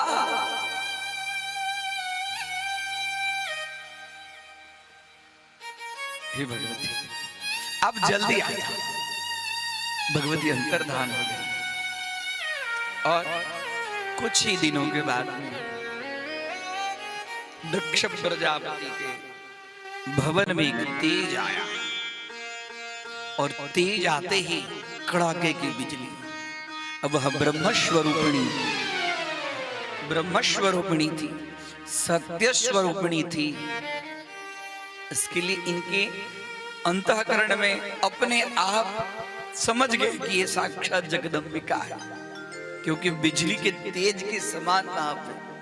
वो कोई गर्भ से थोड़ी जन्म लेती है, तो विद्युत दाम समप्रभाम है, एक कन्या के रूप में। और सत्य तेज को देखकर इनके मुंह से सहसा निकला, सती। दक्ष प्रजापति के वहां पर भगवती ने सती के रूप में जन्म लिया। और फिर भगवान शिव जी के साथ में इनका विवाह होता है। और शिव जी के साथ विवाह होने के बाद में वही शक्ति पुनः, जो पिता अत्यंत प्रसन्न थे कि मेरे घर में वही पिता अपने पुत्री का अपमान करते हैं। इस बीच में एक बात मां ने कह दी थी, बोले दक्ष, मैं तुम्हारे वहां पुत्री के रूप में तो प्रकट होंगी, लेकिन तुम्हारे वाणी द्वारा जब कभी मेरा तिरस्कार होगा तो मैं तुरंत शरीर का परित्याग करूंगी। तो जिस भगवती को प्राप्त करने के लिए इतना तप किए, वो भगवती को इन्होंने अपने वाणी के द्वारा तिरस्कार क्यों किया? किस कारण से ऐसा कार्य दक्ष प्रजापति के वहां जो भगवती को अग्नि प्रवेश करना पड़ा? वो तो हम आप जानते हैं, भागवत में, देवी भागवत में भी कथा आती है दक्ष प्रजापति का मनोमालिन्य। अब तो दक्ष प्रजापति थे, प्रजापति का ग्रेड अलग होता है। सभी मनुष्यों में जो राजा होता है वो श्रेष्ठ होता है, और राजा में भी चक्रवर्ती श्रेष्ठ होता है, और चक्रवर्ती में भी देवराज इंद्र श्रेष्ठ होते हैं। देवराज इंद्र से भी श्रेष्ठ होते हैं प्रजापति, और प्रजापति से भी श्रेष्ठ होते हैं ब्रह्मा। और इन्होंने अपने प्रजापति का पद इनको मिला, सुंदर एक सभा, हम पार्टी दे रहे हैं, देवताओं की सभा बुलाई और भगवान शिव जी को जो नहीं सो कहने लगे। ये तो निमित्त था, ये निमित्त था कि दक्ष प्रजापति के द्वारा भगवान शिव जी का मनोमालिन्य होता। लेकिन दक्ष प्रजापति ने ऐसा कौन सा कर्म किया जो आदि शक्ति जगदम्बा की प्रार्थना और आई, और उसके बाद में उसी पुत्री का अपमान। जो कल की कथा थी वही आज की कथा है। एक बार भगवती की कृपा से दुर्वासा ऋषि अत्यंत भगवती को प्रसन्न किए और भगवती ने उनको एक सुंदर माला, जो कल की बात हुई, वैसे ही एक सुंदर माला जो कभी भी कुमलाने वाला नहीं, हजारों भंवरे उस माला के ऊपर में अपने आप उसके सुगंधी से आ रहे हैं। माला की इतनी सुगंध थी, जा रहे थे आकाश मार्ग से और देखे कि दक्ष प्रजापति यज्ञ करने के लिए, इनको प्रजापति का पद मिल गया, ये यज्ञ करने के लिए इच्छा रखते हैं। आए, नीचे उतरे, नीचे उतरते ही प्रजापति ने इनका खूब सम्मान किया। बोले हे भगवान, ये माला मुझे दे दीजिए, आपके गले में जो ये माला है ना, ये माला के सुगंध से पूरा हमारा महल जो है एकदम सौम्य सुगंधित भरे, ये माला आप मुझे दीजिए। बोले दक्ष, भगवती का जो उपासक होते हैं, भगवती के जो प्रिय पात्र होते हैं, उनके लिए कोई वस्तु अदेय नहीं होती है। ऐसा होता ही नहीं कि उनको कुछ न दिया जाए। और तुम्हारी इच्छा है कि ये माला लो, ये माला मैं तुम्हें दे देता हूं। और माला लिए लेने के समय तो बड़ा विह्वल, लेकिन लेकर उसके बाद में उन्होंने अपने शैया पर रख दिए, जहां पर विश्राम करते हैं उस शैया पर रख दिए। और शैया पर रखकर, क्योंकि वह जो शयनागार है वह अत्यंत सुगंधित, और उसी रात में दक्ष प्रजापति ने स्त्री कर्म किया वहां पर, और उस जो भगवती की प्रिय माला थी वह प्रिय माला का तिरस्कार हुआ। वहां पर स्त्रीत्व पशुत्व कर्म करने के कारण भगवती ने स्वयं उनके अंदर में, बुद्धि के अंदर में ऐसी प्रेरणा दी कि अब मैं इनके पुत्री बनने योग्य नहीं हूं। ये तो मेरी इतना दिव्य माला है, मेरी दिव्य माला हजारों वर्ष दुर्वासा तप किए, तब तो हमने उनको दी, और इस माला को वो समझ नहीं पाए। माला शैया पर रखने के कारण, वहां पशुत्व कर्म करने के कारण जो भगवती के प्रिय पात्र थे दक्ष प्रजापति, उनके अंदर में विकार उत्पन्न हुआ। हम आप कहते ना, विनाश काले विपरीत बुद्धि का आगमन वहां पर हो गया।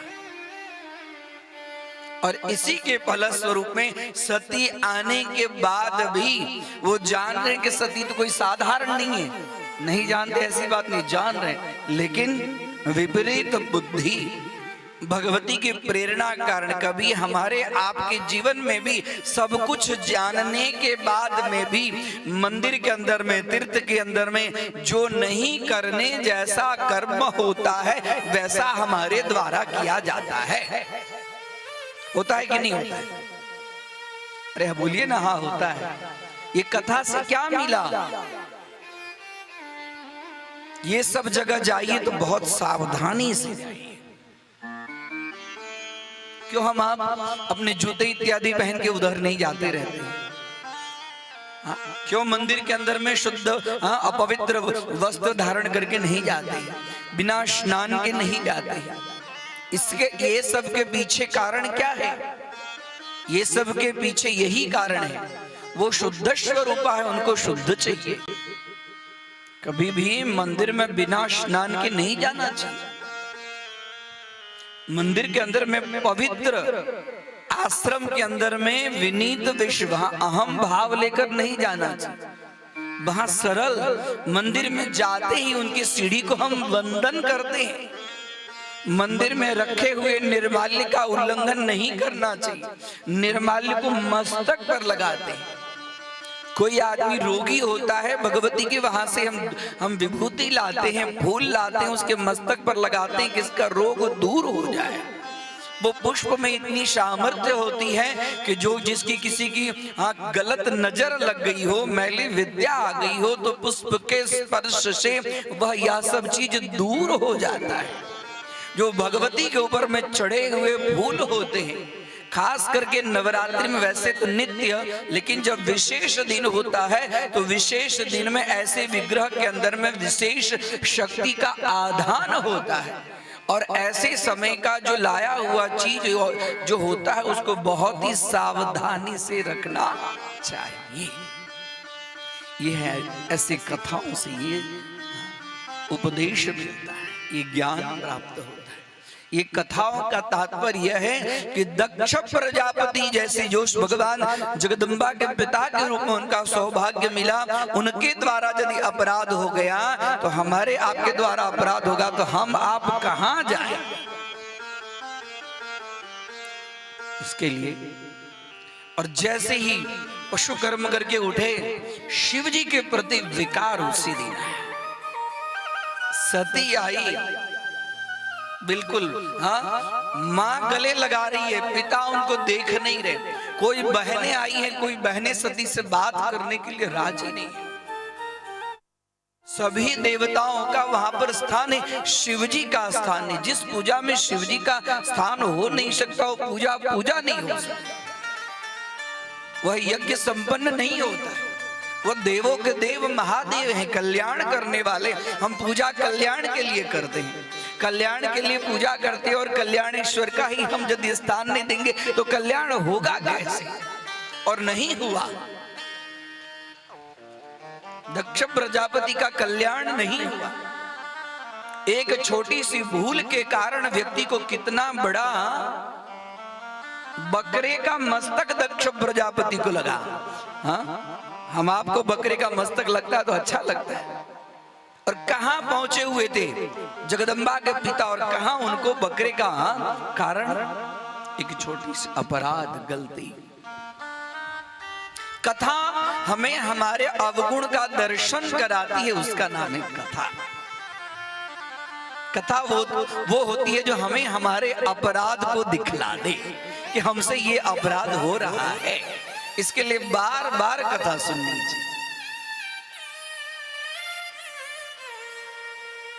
सती आई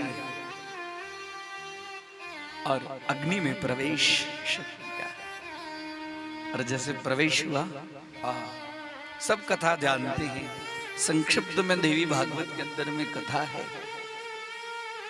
वीरभद्र अनेक प्रकार के शिवगण आए और दक्ष का यज्ञ विध्वंस कर दिए। पता चला भगवान शिव जी को,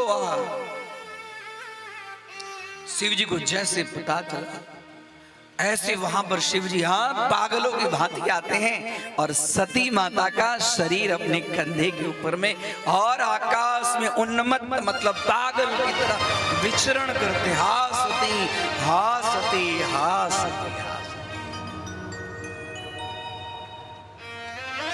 और देख रहे हैं ऐसी स्थिति, पागल की तरह सब अंतरिक्ष में एकदम ऐसा घनघोर बादल छाए, काला काला काला काला, और भगवान शिव जी सती को लेकर इधर उधर दौड़ रहे। भगवान नारायण देखे, अरे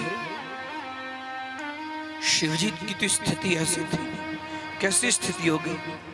मां शरीर छोड़ दी और उनके शव को लेकर, शव और शिव आज दोनों रूप में इनका स्वरूप, तो पूरा ब्रह्मांड समाप्त हो जाएगा। और उसके बाद में उन्होंने धनुष और बाण।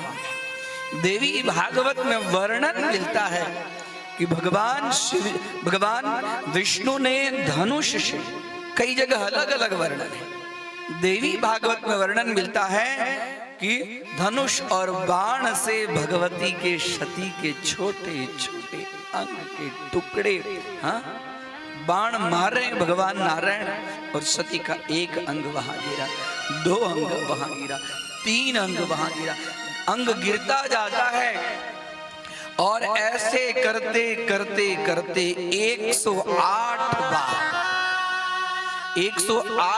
बार जो है वो भगवान नारायण ने बाण चलाया और उसके फलस्वरूप में इस भूमंडल के ऊपर में 108 जगह पर भगवती सती माता के अंग का पतन क्रिया हो गया।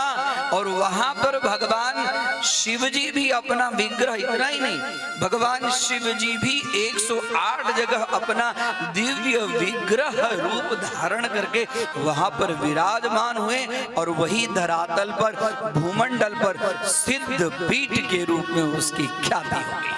हुई है सोई जो राम राज राखा, को करी तर्क बढ़ावै साखा। हुई है सोई जो राम राज राखा, को करी तर्क बढ़ावै साखा। हुई है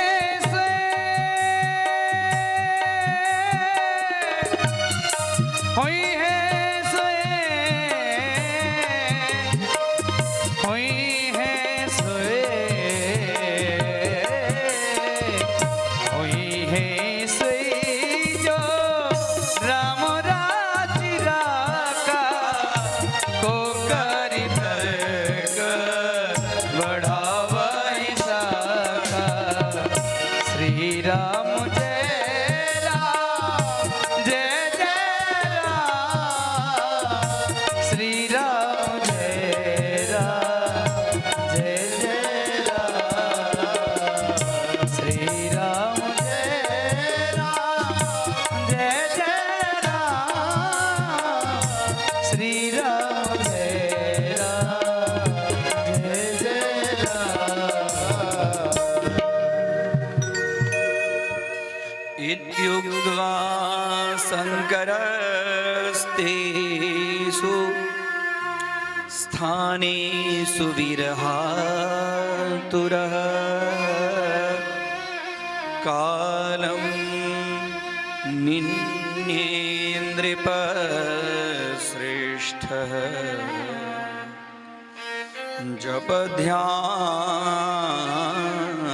जपध्यान समाधि। सती के विरह से अधीर भगवान शिव जी उस स्थान में जप ध्यान समाधि में संलग्न होकर अपना समय व्यतीत करने लगे। 108 जगह सिद्धपीठ का वर्णन। वीरा से, हाँ, सती के वीरा से और उतना ही नहीं, माया बीज मंत्र का देवी भागवत में वर्णन मिलता है। तेषां मंत्राः प्रसिद्ध्यन्ति माया बीजं विशेषतः स्थानेष्वेतेषु ये मर्त्या पुरश्चरणकर्मिणः। माया बीज का उच्चारण करते हुए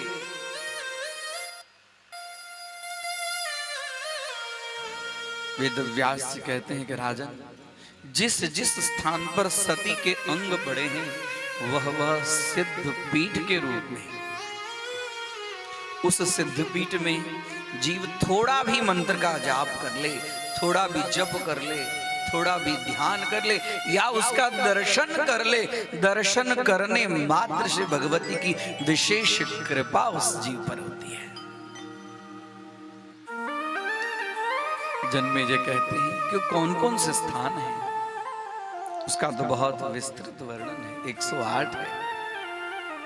या कानि स्थानानि तानि स्यो सिद्धपीठानि वानघ, कति संख्यानि नामानि कानि तेषां च मे वदः।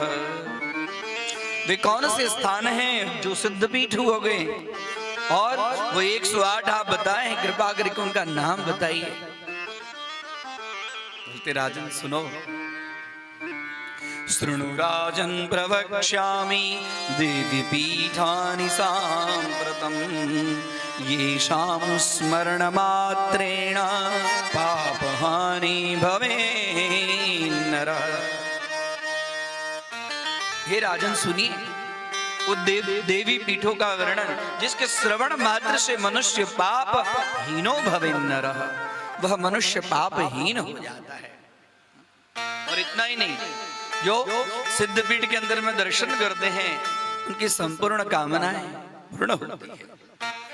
सर्वप्रथम उन्होंने वाराणसी का नाम लिया। यहाँ पर वाराणस्याम विशालाक्षी गौरी मुख निवासिनी क्षेत्रे वै नैमिषारण्ये प्रोक्ता सा लिंगधारिणी, प्रयागे ललिता प्रोक्ता कामुकी गंधमादने, मानसे कुमुदा प्रोक्ता दक्षिणे चोत्तरा तथा विश्वकामा भगवती विश्वकाम प्रपूर्णी, गोमन्ते गोमती देवी मंदरे कामचारिणी, मदोत्कटा चैत्र रथे जयंती हस्तिनापुरे, गौरी प्रोक्ता कान्य कुब्जे रंभा तुमलया चले, एकाम्रपीठे संप्रोक्ता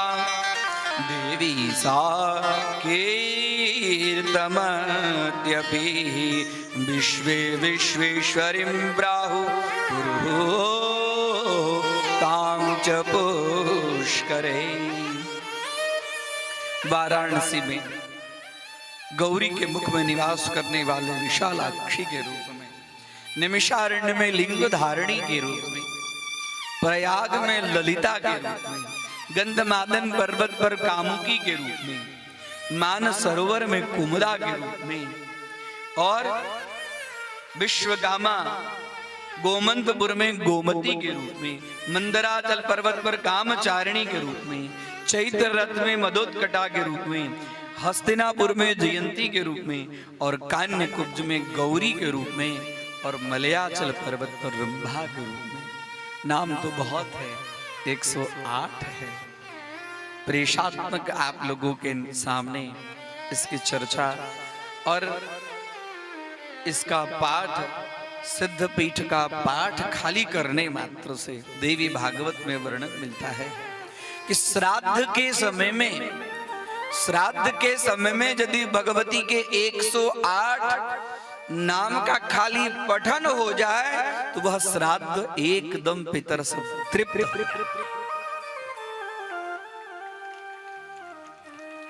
श्राद्ध काले पठे देतन नामाष्टशतमुत्तमम्।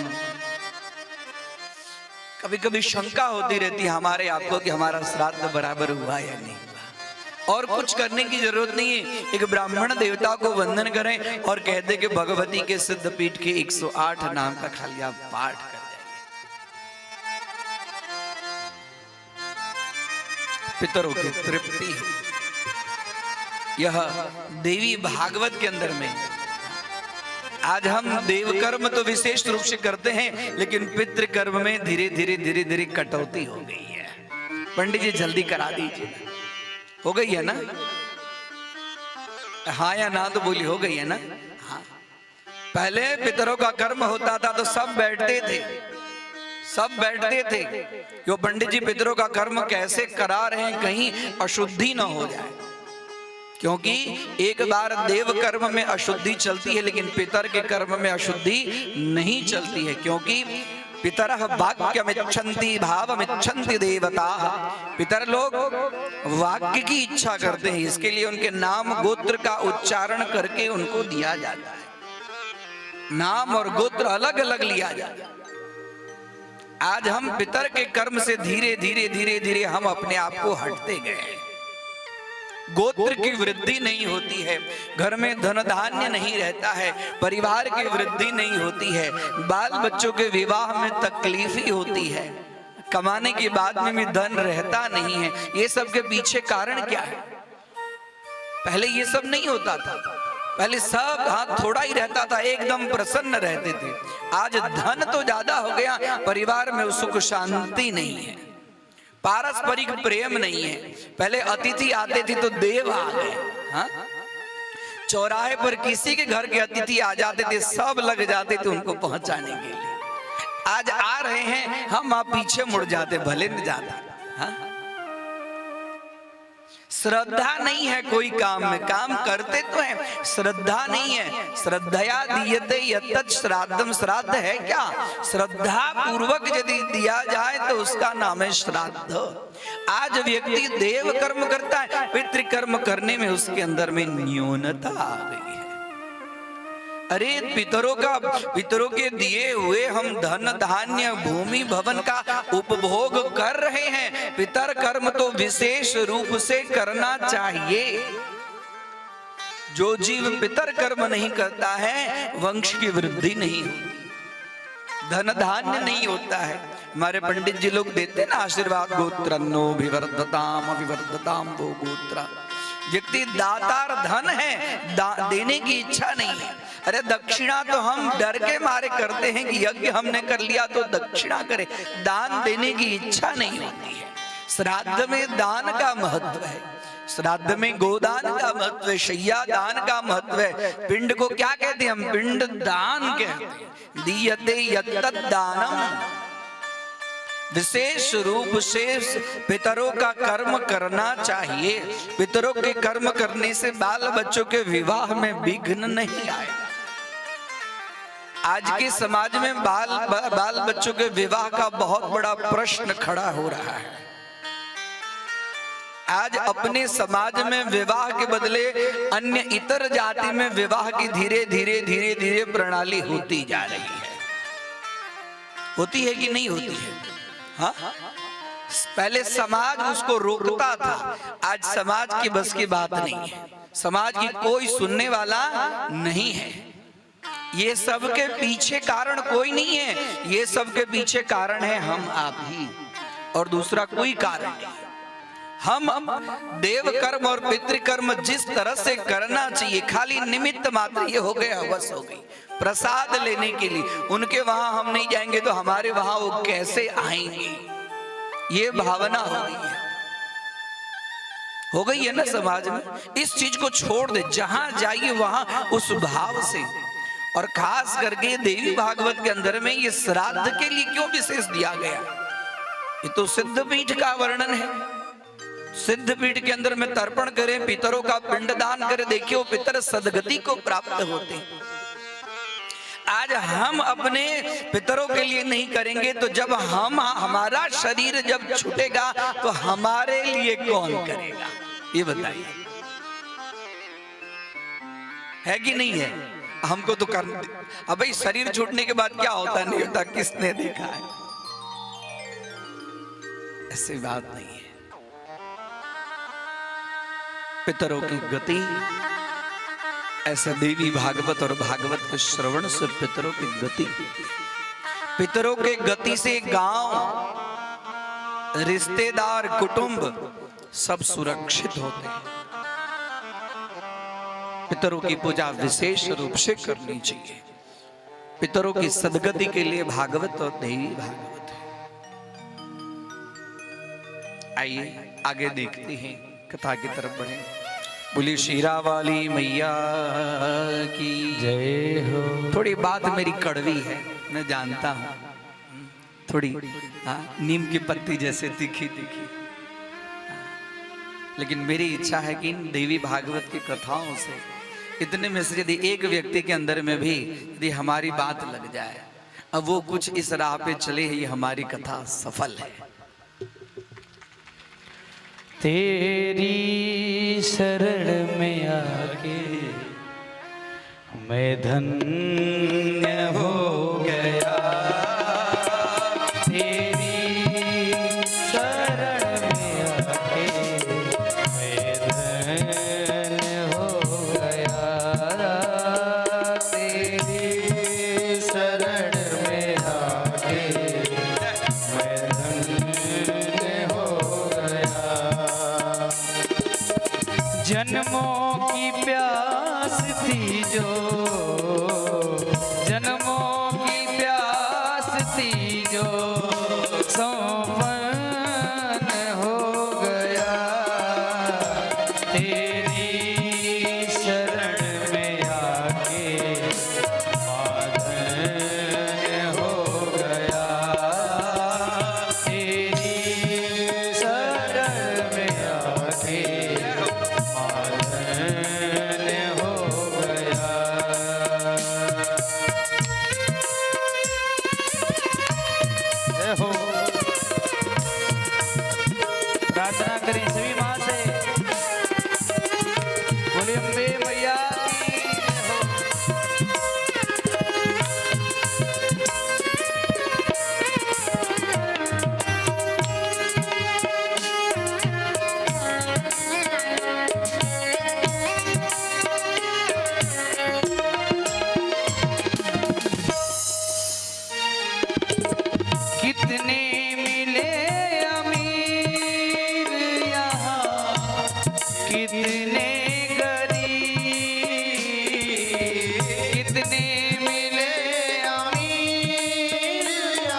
जन्मों की प्यास थी जो सौंपन हो गया। तेरी शरण में आके मैं धन्य हो गया। तेरी शरण में आके मैं धन्य हो गया।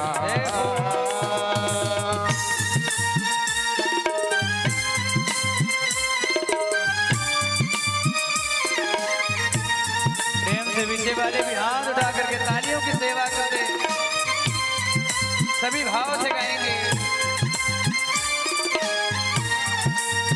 जय हो।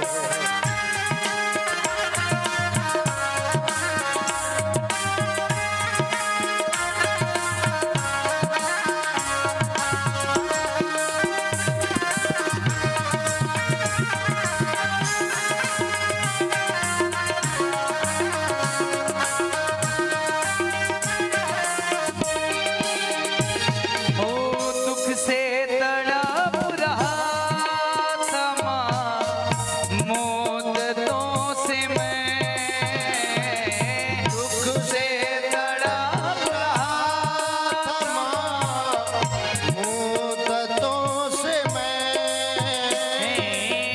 दुख से तड़प रहा था मां मुद्दतों से मैं, एक आपका सहारा, एक आपका सहारा साकार हो गया। तेरी शरण में आके धन्य हो गया। तेरी शरण में आके मैं धन्य हो गया। प्रेम से गाएंगे हरि बोल।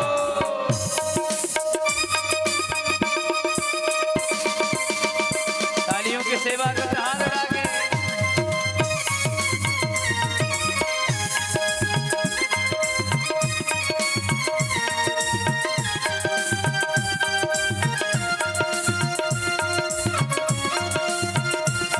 हरि बोल।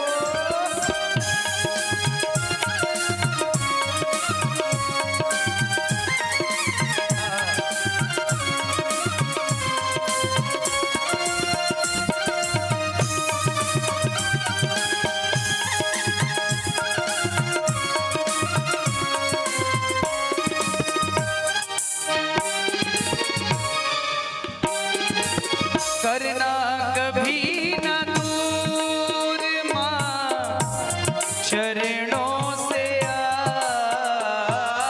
करना कभी न दूर मां चरणों से आके मेरी मैया, मेरी मैया, मेरी मैया,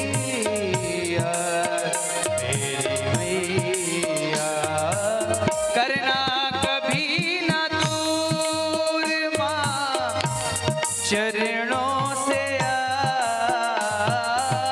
करना कभी न दूर मां चरणों से क्योंकि चरणों के ही सहारे, जय हो चरणों के ही सहारे मैं पार हो गया।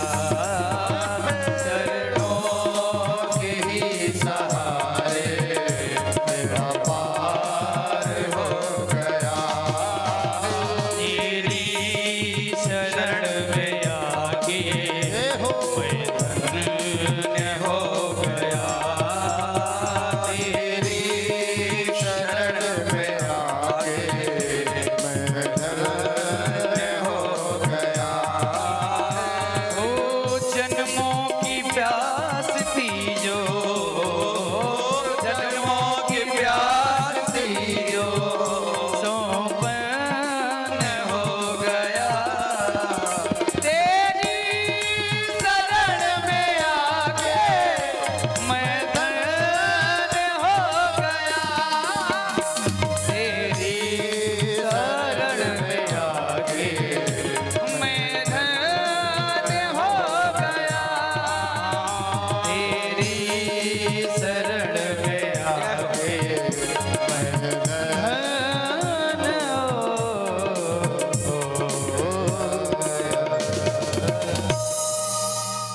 सतीनाथ महादेव की जय। सती के वियोग में विरह, तत्पश्चात महान समाधि, और ऐसी समाधि की जल्दी टूटे। दुख में जब जी किसी दुख के परवश हो जाता है, इतने में ही ऐसा समय आया, तारक नाम का असुर ब्रह्मा जी से वरदान प्राप्त किया। समझ रहा है कि भगवान शिव जी के तो सती के वियोग में बड़े हैं, कोई पुत्र होगा तो मुझे मारेगा, पुत्र ही नहीं होगा तो मैं कैसे मरूंगा। हाँ, हे ब्रह्मन, आप मुझे वरदान देना चाहते हैं तो मैं शिव जी के पुत्र से। अब तो इस भूमंडल के ऊपर में, हाँ, स्वर्ग के ऊपर में भी सब जगह देवता त्राही मान त्राही। अब क्या होगा? सब देवता ब्रह्मा जी के पास में। ब्रह्मा जी कहे देखो वरदान तो मैंने दे दिया है, और शिव जी की तो लंबे समय से अभी तक समाधि में पड़े हैं। इसके लिए काम करो, फिर से भगवती को प्रसन्न करो। जब एक बार मैं तकलीफ में था, मैं बताया, फिर से भगवती को प्रसन्न करो। इस बार हिमालय, हिमवान, साथ में मैना भगवती से प्रार्थना कर रहे हैं, हे जगत जननी जगदम्बा, तारकासुर नामक असुर से समस्त देवता सब मानव सब त्रस्त है। आप कृपा करके रक्षा के लिए दर्शन दीजिए, दर्शन दीजिए।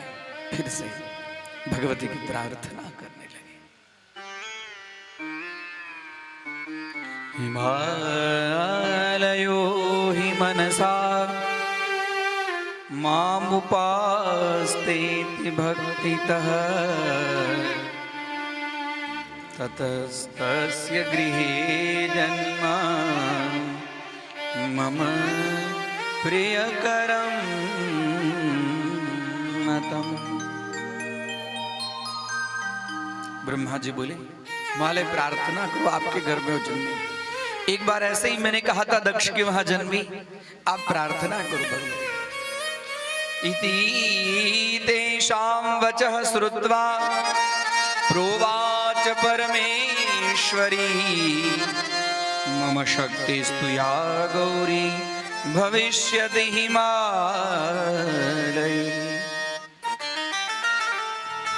भगवती प्रकट हुई, हे हिमालय, आपने मेरी बहुत दिव्य उपासना की है। बोलिए वरम ब्रूहि, भगवती आप मेरी पुत्री के रूप में हैं, जिससे भगवान शंकर की आप अर्धांगिनी बने और आपके पुत्र से तारकासुर का वध। भगवती मंद मंद मुस्कुराती है, जान रही है हिमालय तुम्हारी भक्ति से मैं अत्यंत संतुष्ट हो गई हूं। मैं गौरी के रूप में आऊंगी, तुम पर्वतराज हो ना, इसके लिए मेरा नाम पार्वती के रूप में भी होगा। मैं तुम्हारे वहां पुत्री के रूप में आऊंगी। अत्यंत प्रसन्न हो गई मां, आज मैं कृतार्थ हो गया।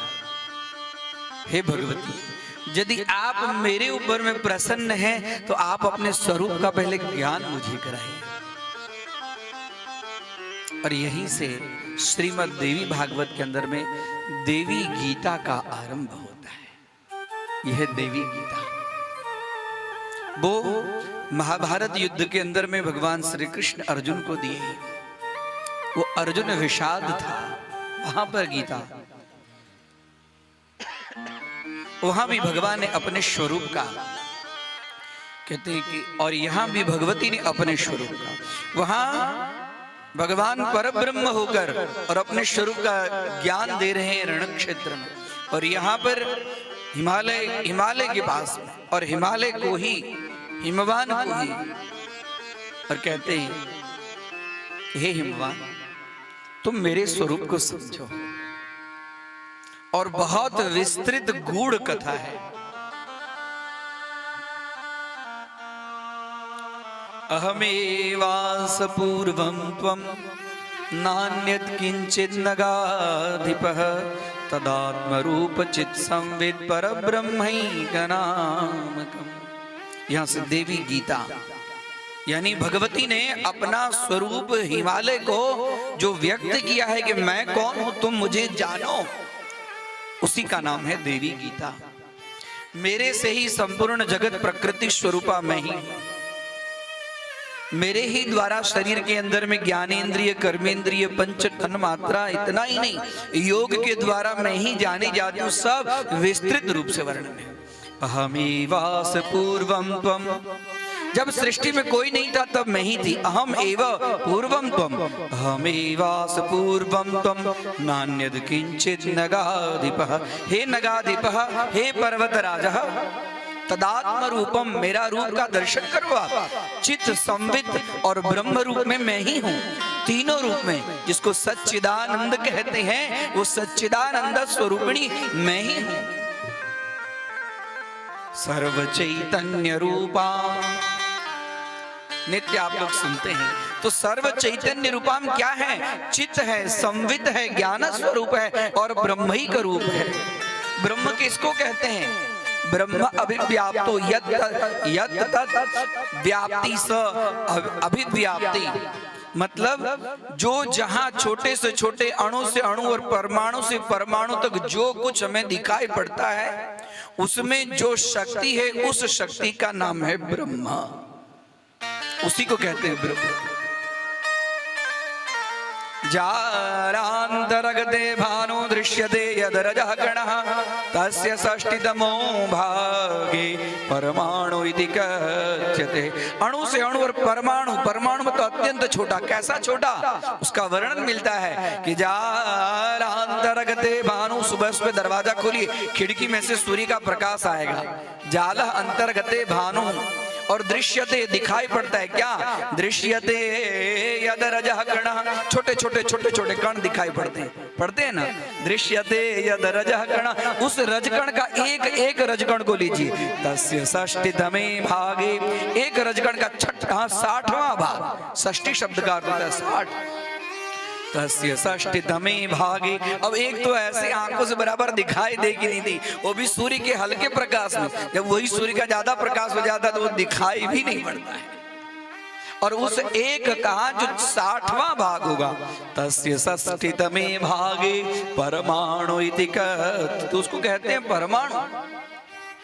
वो परमाणु स्वरूपा जो है वही है ब्रह्मा, ज्ञान स्वरूपा वही है ब्रह्म, चित्त स्वरूपा चित्तम तो चेतो हृदयम स्वांतं हरिंग मानसम मनः, मनस स्वरूपा वही है, और ज्ञानेन्द्रिय। अब यहां से गीता ज्ञान की चर्चा है। ज्ञानेन्द्रिय, कर्मेंद्रिय, पंचतन मात्रा, रूप रस शब्द गंध स्पर्श,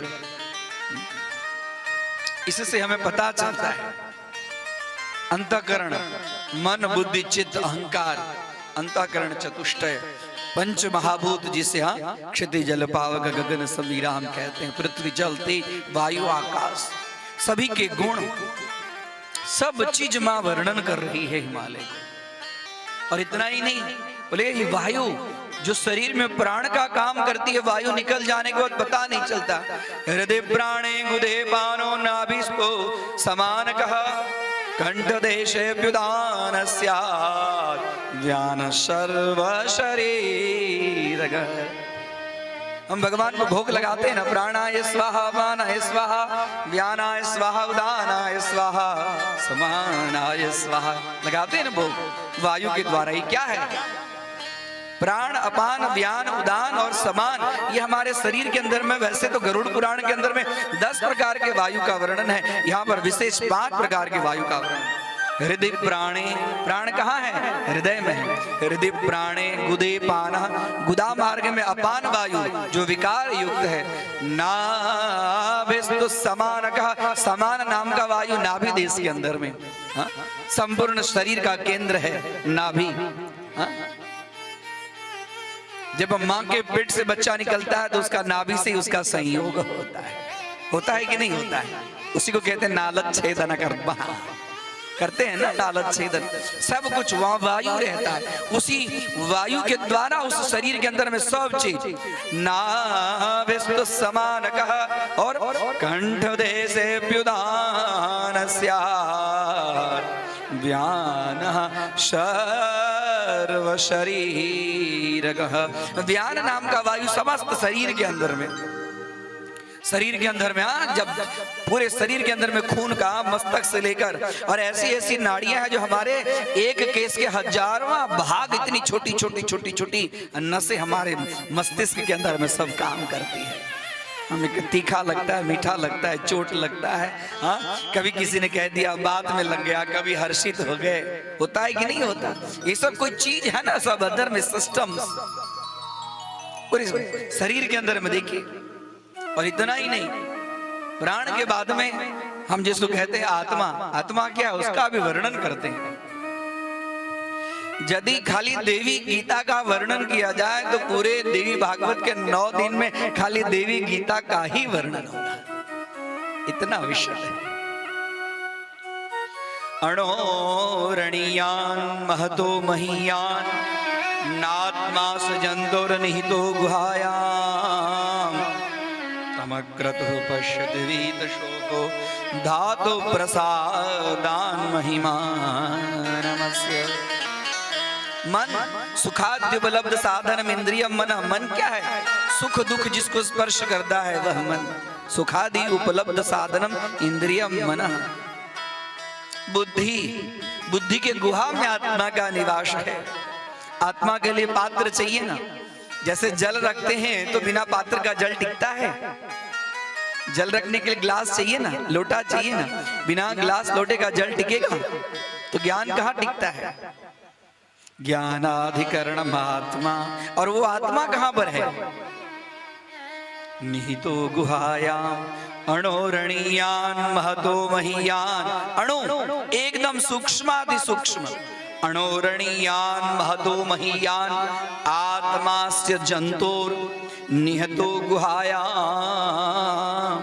हृदय के अंदर में कमल जैसा है, कमल जैसा गुफा है, इसके लिए हृदय को हम कमल कहते हैं, हृदय कमल कहते हैं।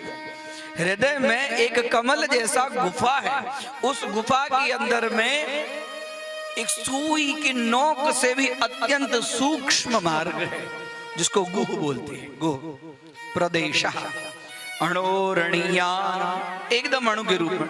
महतो महीयान नात्मास जंतोर निहतम गुहायाम तमक्रतुः पश्यति वीतशोका। उस आत्मा को कौन देख सकता है? हम आप कहते हैं ना आत्मा, आत्मा, आत्मा को शब्द नहीं देख सकते। वीतशोकः वीतरागः, हाँ, जो यह सुख दुख, हाँ, यह सबसे ऊपर उठ गया है, जिसके शोक नष्ट हो गए हैं, जो हमेशा शांत स्वरूप रहता है, आनंद स्वरूप रहता है, जो मुनिगण बड़े बड़े महर्षिगण वो लोग आत्मा को समझ पाते हैं। आत्मा को जानना साधारण बात, ज्योतिष स्वरूप, तेजस स्वरूप और धातु प्रसादान महिमा नमस्य। यह आत्मा अणु से भी सूक्ष्म है। यह आत्मा इस जीवात्मा के हृदय रूप गुहा के अंदर में निहित रहने वाला है और संकल्प विकल्प से रहित है। इसके पास न कोई संकल्प है न कोई विकल्प है। चिंता मुक्त साधक ही परमात्मा की उस महिमा को, परब्रह्म परमेश्वर की कृपा से ही देख पाते हैं। सब इसको देख नहीं पाते। इनको देखने के लिए ज्ञान चक्षु चाहिए। जिन आंखों से हम माया को देखते हैं उन आंखों से मायापति का दर्शन नहीं होता है। मायापति को देखने के लिए ज्ञान चक्षु चाहिए। जिस आंख से हम दुनिया को देखते हैं उस आंख से हम भगवती की इस आत्मा को नहीं देख पाए।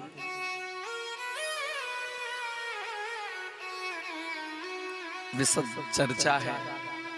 वह आत्मा दो प्रकार का है, जीवात्मा परमात्मा चेती।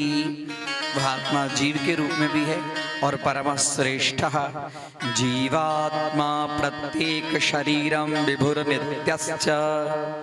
जीवात्मा के शरीर के अंदर में भिन्न भिन्न भिन्न भिन्न रूप से वह आत्मा रहता है और परमात्मा एक एव तत्रेश्वरः सर्वज्ञः एक एव। जीवात्मा प्रत्येक शरीर में और परमात्मा परम आत्मा जो है वो एक है। सर्वज्ञ, सर्वज्ञ अर्थात सर्वम जानाति इति सा सर्वज्ञ, जो सभी चीज को जानते हैं और सर्वत्र है। हम उनको इन आंखों से देख नहीं पाते। परमात्मा सर्वज्ञ एक एव, वो एक ही है। परमात्मा की विशेष कृपा होती है तब वह जीव आत्मा की इन चीजों का उसको सुनने को लाभ मिलता है। आत्मा क्या है? हम आत्मा आत्मा बोलते, आत्मा क्या? आत्मा को समझना। हाँ, देवी भागवत वर्ण बड़े बड़े बड़े बड़े जो ऋषि होते हैं जिनको हम कह सकते हैं अभी के भाषा में जिनके पास में दिव्य ज्ञान है, क्योंकि ज्ञान से ही उसको हम समझ सकते हैं। उनको समझने के लिए हमें ये टेलीस्कोप की जरूरत नहीं है, उससे हम नहीं देख सकते हैं। हाँ? उनको देखने के लिए इन चक्षु से हम नहीं देख सकते हैं। उसके बाद में यम नियम, आसन, प्राणायाम, प्रत्याहार, धारणा, ध्यान और समाधि, और उसके बाद में कुंडलिनी विधि। इसके वर्णन आज तो समाधि के कोर्सेस चलते हैं। हाँ? आइए मैं आपको समाधि में ले जाऊं। अरे समाधि उतनी साधारण चीज नहीं है। समाधि के लिए पहले यम नियम, आसन, प्राणायाम, प्रत्याहार, ध्यान, धारणा, उसके बाद में होती है समाधि। समाधि को इतनी साधारण हम आंख मूंद ली और समाधि लग गई, वो नहीं होती है। हाँ? पहले अष्टांग योग को हम समझे। योग क्या है? योगस् चित्त वृत्ति निरोधः, जो हमारे चित्त वृत्ति को निरोध कर दे, अपनी तरफ खींच ले। मन इधर उधर भटक रहा है, मन को संयम करे, उसका नाम है योग। और योग के ये 8 अंग हैं। कौन कौन से? यम नियम है उसके अंदर में, आसन, प्राणायाम के कितने प्रकार हैं, इसका वर्णन बहुत विस्तृत वर्णन है। उसके बाद में कुंडलिनी, उसके बाद में षट चक्र का विधान। हाँ? मूलाधार से लेकर आज्ञा चक्र तक षट चक्र के अंदर में कौन से चक्र के अंदर में कौन सा मंत्र है, उस मंत्र को जागृत करना। हाँ? ध्यायेत् कुंडलिनीं शक्तिं विशतंत स्वरूपिणीं प्रसूप्तां भुजगाकारां सार्धत्रिबलयान्वितां मुखे मुखं तु संयोज्य स्वयंभूलिङ्गवेष्टिनीं वहनीं वर्गदडितपुञ्जप्रभां चैतन्यरूपिणीं ताम् आद्यां परमेश्वरीं ध्यायेत्। वो कैसे? कुंडलिनी, जैसे सर्प कुंडलिनी को मार लेता है, कुंडलिनी इसका नाम ही कुंडलिनी। सर्प कैसे 2.5 कुंडली मार के बैठ जाता है, वैसे ही हमारे अंदर में आज्ञा ध्यायेत् कुंडलिनीं शक्तिं। कुंडलिनी एक शक्ति, उसका स्मरण करना चाहिए। भिद्यते हृदय ग्रंथिश्छिद्यन्ति सर्वसंशया छियन्ति चास्य कर्माणि तस्मिन् हृष्टे परागरे। अरे कितना कहो हिमालय, तुम मेरे स्वरूप को जानो। जितने अ आ क ख ग घ जितने अक्षर है ना, सब अक्षर मेरे ही मंत्र स्वरूप है। मैं मंत्रात्मिका हूं। जितने अक्षर हाँ, अ के ऊपर में अनुस्वार लगा दीजिए, आ के ऊपर में अनुस्वार लगा दीजिए, ई के ऊपर में अनुस्वार लगा दीजिए। थोड़ी कठिन है ये सब, थोड़ी सुन लेनी चाहिए कभी। हाँ, मिले नहीं मिले, इसमें कोई राजा रानी की कथा नहीं है। इसमें सिद्धांत की कथा है। जो जीव इसका अधिकारी होता है, देवी भागवत में इसका वर्णन है। अधिकारी तो विधिवत अधीत्य वेद वेदांगत्वे नापादि, तो जो इसका अधिकारी उसी के सामने देवी के रहस्य को प्रकट करना चाहिए।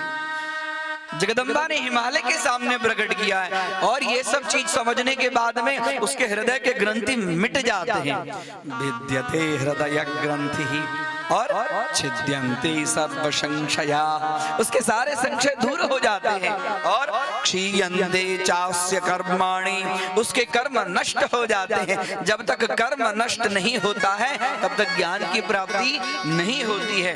तस्मिन् हृष्टे परावरे। हिमालय मैं इधर उधर नहीं रहती, ना हम तीर्थम न कैलाशे वैकुंठे वा न करहिचित्। मैं तीर्थ में ही नहीं निवास करती हूँ, मैं कैलाश में ही नहीं निवास करती हूँ, मैं वैकुंठ में ही नहीं निवास करती हूँ। वसानि किम तुम्हें मज्ज्ञानी हृदयाम्भोज मध्य में। ना हम तीर्थे न कैलासे वैकुंठे वा न करहिचित्। मैं इधर उधर मूर्ति में ही नहीं रहती हूँ, धातु की मूर्ति में, पाषाण की मूर्ति में, लकड़ी की मूर्ति में, मिट्टी की मूर्ति में नहीं।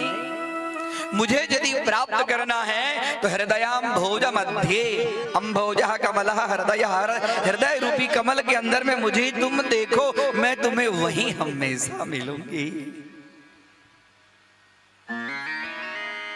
और इतना ही, जब तुम मुझे हृदय रूपी कमल, हाँ हृदय कमल के अंदर में तुम मुझे जब खोजोगे और मैं जब वहां मिलूंगी तो वहीं मेरी पूजा करो, वहीं मेरी पूजा करो। बाहर क्यों भटक रहे हो हिमालय? और उसके बाद में माँ ने यहाँ पर अंतर पूजा और बहिर्पूजा दोनों का वर्णन किया है। बहिर्पूजा मतलब भगवती के अनेक प्रकार के उपचारों से पूजा, एकोपचार, पंचोपचार, दसोपचार, एकादशोपचार, षोडशोपचार, त्रिंशोपचार, राजोपचार। हाँ, खाली एक फूल से, 5 चीज से, 10 से, 11 से, 16 से, हाँ 30 से, 32 से राजोपचार जैसे राजा महाराजा करते थे। और जो इतना भी नहीं है तो कोई दिक्कत नहीं, अंतःकरण से, मन में ही तुम मानसिक पूजा मेरे करो। सुबह उठो और उठते देरी मेरे अंतःकरण में अंदर खोजो और मैं प्रकाश के रूप में तुम्हें वहां में मिलूंगी। प्रकाशमाने प्रथमे प्रयाणे प्रति प्रयाणे प्यव्रतायमानम्। अंतःकरण में जो तुम्हें आंख जब बंद करोगे और जो कुछ प्रकाश के रूप में दिखाई पड़ेगा वो प्रकाश के रूप में मैं ही हूं। और यहाँ पर देवी भागवत के अंदर में बहिर्पूजा और अंतर पूजा, बाह्य पूजा और मानसिक पूजा का विशेष वर्णन किया गया। और उसमें मानसिक पूजा विशेष रूप से, यद्यत् कर्म करोमि तत्तदखिलम्, जो मैं कर्म करता हूं वह सब है भगवती आपकी पूजा ही है। जो मैं कर्म करता हूँ, चलने का, फिरने का, बोलने का, देखने का, हंसने का, हाँ किसी को अच्छी बात बोलना, किसी को, जो मेरे द्वारा हो रही है वह सब आपकी पूजा ही हो रही है। और जब हमारे अंतःकरण में ये भावना आ जाएंगे तो हमसे कोई गलत काम नहीं होगा।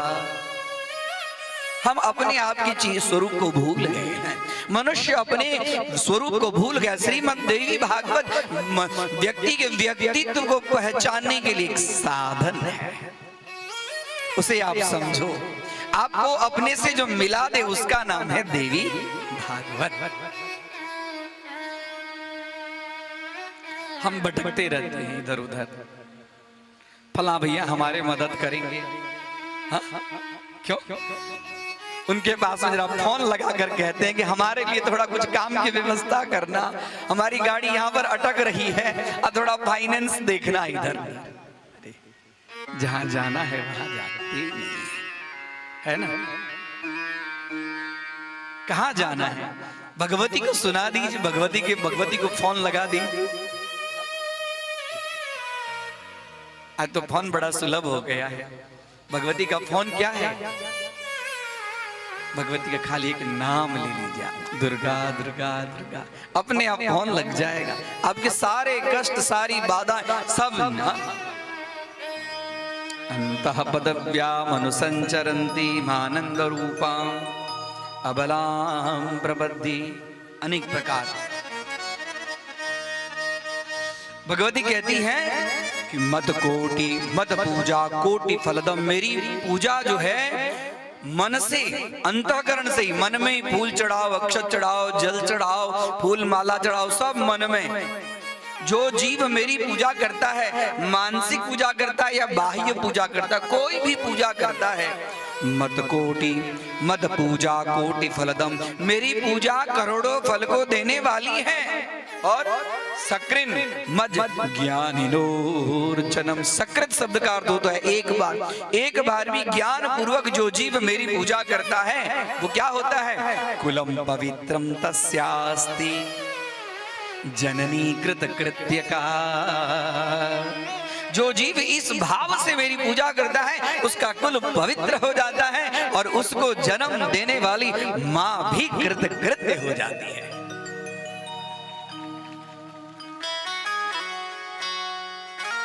अनेक प्रकार का। आइए आगे चलते हैं। ततो हिमालये यज्ञम, अरे एक बार से देवी भागवत ना हुई, 9 दिन में कहा देवी भागवत की कथा कर। संभव है 9 दिन में देवी भागवत। ये तो यत् सारभूतम तदुपासनीयम, जो इसका निचोड़ है, तत्व है, सुन लीजिए। हाँ, खाली एक देवी की कथा, एक कथा करने में 9 दिन लग जाए। देवी भागवत बहुत गूढ़ रहस्य है, मैं बार बार बोलता हूँ, रहस्य है।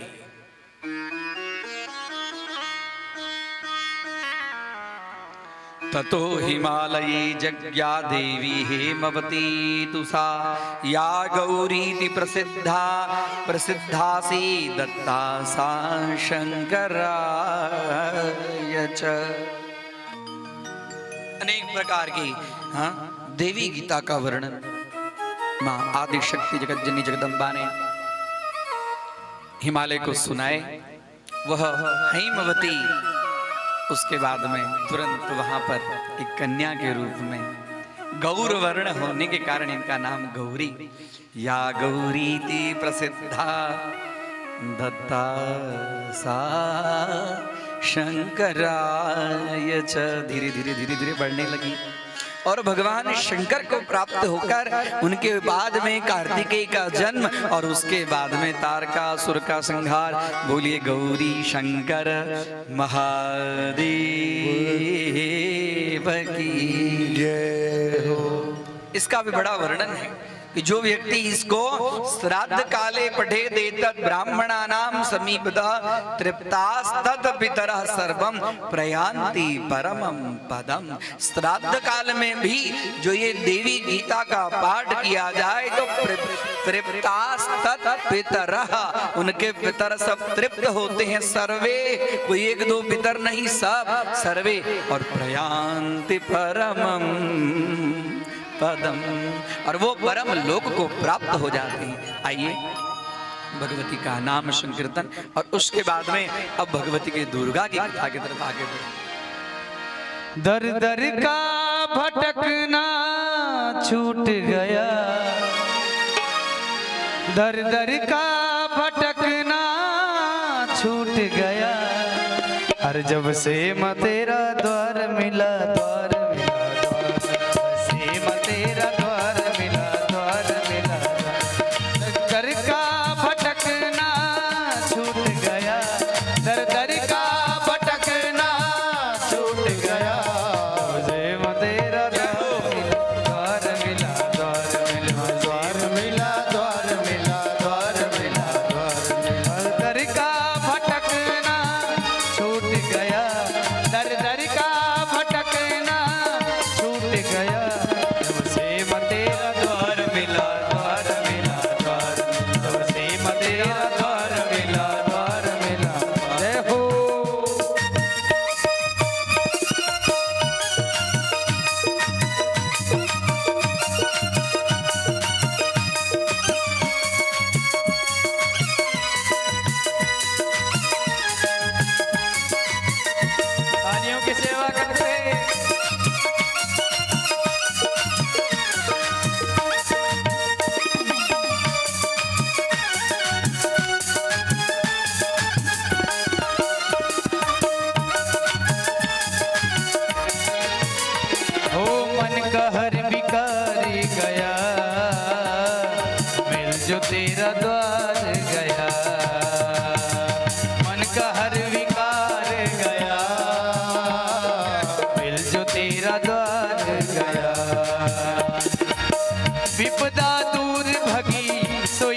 बोलिए दुर्गा महारानी की जय।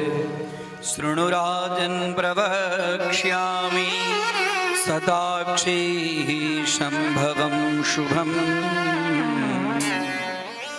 तवाच्यां न मे किंचे देवी भक्तस्य वेद्यते। हे राजा व्यास जी राजा जन्मेजय को माँ भगवती शताक्षी संभवम शुभम, जो 100 आंख वाली जो भगवती जिनको शताक्षी कहते हैं उसके चरित्र की कथा सुनते हैं। तवाच्यं न मे किंचित् देवी भक्तस्य विद्यते। हे राजा देवी भक्त के सामने कोई कथा नहीं है जो व्यक्त न करे। एक समय में एक दुर्गम नाम का राक्षस हो गया, जिस राक्षस का नाम था दुर्गम। ध्यान दीजिए, हम आप दुर्गा दुर्गा जो बोलते हैं, अब दुर्गा मैया की कथा जो है वो व्यास जी आरंभ कर रहे हैं। एक दुर्गम नाम का राक्षस था, महादैत्य। वह हिरण्याक्ष के वंश में रुरु का पुत्र था। दुर्गमाख्यो महादैत्यः पूर्वे परमदारुणः हिरक्षास्यान्वये जातो रुरुपुत्रो महाबलः। रुरु नाम के असुर का पुत्र था जिसका नाम था दुर्गम, और वह तप करना आरंभ कर दिया। और तप करके इतना तप किया ब्रह्मा जी को जबरन आना पड़ा। ब्रह्मा जी आए और बोले, पुत्र तुमने अत्यंत उत्कृष्ट तपस्या की है, बोलिए आपको मैं क्या वरदान दूं पुत्र। आपके वंश में तो बड़े बड़े असुर सब हो गए हैं। ले भगवान, आप यदि मुझे वरदान देना चाहते हैं तो मुझे आपके पास में जो वेद है ना, वेद दे दीजिए, और मैं कुछ नहीं मांगता हूं, वेद दे दीजिए। और इतना ही नहीं, इस पूरे संसार में जिस किसी ब्राह्मण या महर्षियों के पास में वेद का ज्ञान है, वो वेद का ज्ञान उनका विस्मरण हो जाए, भूल जाए। ब्रह्मा जी को तो आश्चर्य लगा। आज तक तो इसके वंश में जो थे वो कहते थे मुझे अमर कर दीजिए, मुझे अमर कर दीजिए, और ये एक ऐसा निकला कि सारे वेद मुझे मांग रहा है। मेरे पास में जो वेद है सब दे दूं। ब्राह्मणों के पास में, महर्षियों के, सिद्धों के पास में जो सारे मंत्र हैं वो सारे मंत्र इसके पास में आ जाए और उन लोगों को विस्मरण हो जाए। लेकिन तप के कारण उनको देना पड़ा। बोले ठीक है पुत्र, जाओ तथास्तु, और वहां पर अंतर्धान। ये वेद जो है वो वेद क्या है? वेद से देवताओं को बल मिलता है। देवा नाम तू बलम वेदो, देवा नाम तू बलम वेदो। देवताओं का बल है वेद। कैसे बल हो गया वेद? तो देवताओं को हम आप जो आहुति देते हैं वो वेद मंत्र से देते हैं ना आहुति। पंडित जी रोज बोलते हैं देवादीनम जगत सर्वम मंत्रादीनास्तु देवताः तै मंत्राः ब्राह्मणादीना तस्मात् ब्राह्मण देवता। यह संपूर्ण जगत देव के अधीन में है, देवता मंत्र के अधीन में है, वह मंत्र ब्राह्मण के अधीन में है। इसके लिए ब्राह्मणों को देवता के रूप में पूजकर उनके द्वारा कर्म किया जाता है, जिससे देवता सब प्रसन्न होते हैं। तो देवानाम तू बलम वेदो, देवानाम बलम वेदः। वेद किसको कहते हैं? पहले 3 ही वेद था, बाद में अथर्व वेद आया, उसको वेदत्रयी, बाद में चत्वारो वेदाः। इसी का वर्णन मिलता है शिव महिम्न स्तोत्र में भी, त्रयी सांख्यम योगः। अब वेद कहते किसको है? वेद शब्द का अर्थ होता है विद लृ लाभे, विद लृ ज्ञाने। इस धातु से वेद शब्द बना है, जिससे व्यक्ति को ज्ञान की प्राप्ति हो, ज्ञान का लाभ जिसको मिले, जिससे मिले, उसका नाम है वेद। वेद धातु से वेद शब्द बना, और वो वेद किसके पास में है? तो ब्रह्मा जी के पास में। वेद की बड़ी व्याख्या है। वेद की कोई लिखा नहीं गया है। वेद का एक नाम है श्रुति, जो सुनकर प्राप्त किया गया है, इसके लिए उसको कहते हैं श्रुति। और वो किसको सुनकर प्राप्त किया गया?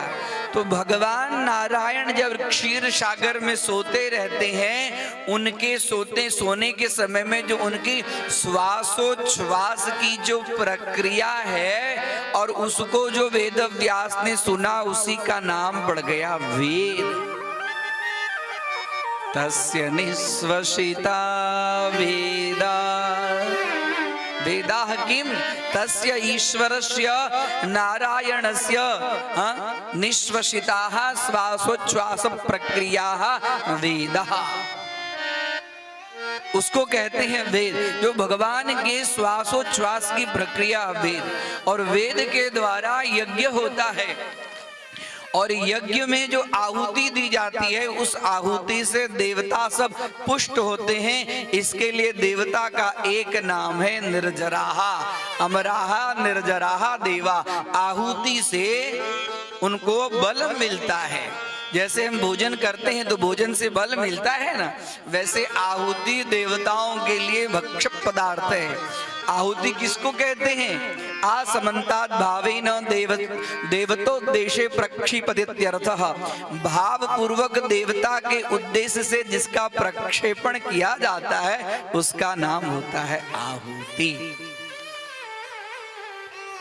और आहुति जब देते हैं तब देवता सब, और जब आहुति देते हैं तो आहुति देने के बाद में यज्ञ से धुआं निकलता है, धुआं से बादल होते हैं, बादल से वृष्टि होती है, वृष्टि से अन्न की उत्पत्ति होती है, और अन्न से ही संपूर्ण जीव का प्रतिपालन होता है।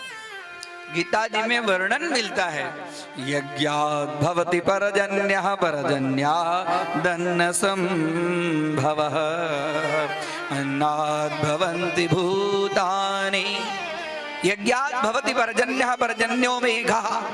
परजन्यो मेघ, यज्ञ से कि यज्ञ के धुआं से मेघ, और पर्जन्यादन्न संभव, पर्जन्य से फिर अन्न संभव, अन्न, और अन्नात् भवन्ति भूतानि, अन्न से समस्त जीव। जीव के प्राण का निवास कहाँ पर है? जीव के प्राण का निवास है अन्न के अंदर में। कलावन्नगत प्राणा लोका स्वल्पा युषस्तथा, निर्धनाश्च भविष्यन्ति नाना पीड़ा प्रपीडिता, नाना पीड़ा प्रपीडिता। कलयुग में जीव के प्राण का निवास है अन्न में। यदि हमें समय से अन्न नहीं मिले तो हम बुभुक्षित हो जाते, निर्बल हो जाते।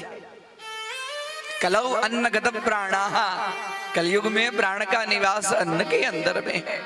और अन्न की उपज कहां से होती है? पर्जन्यो मेघः। अब यहां पर वेद ले लिए, वेद समस्त ऋषि मुनियों से वेद का ज्ञान ले लिए।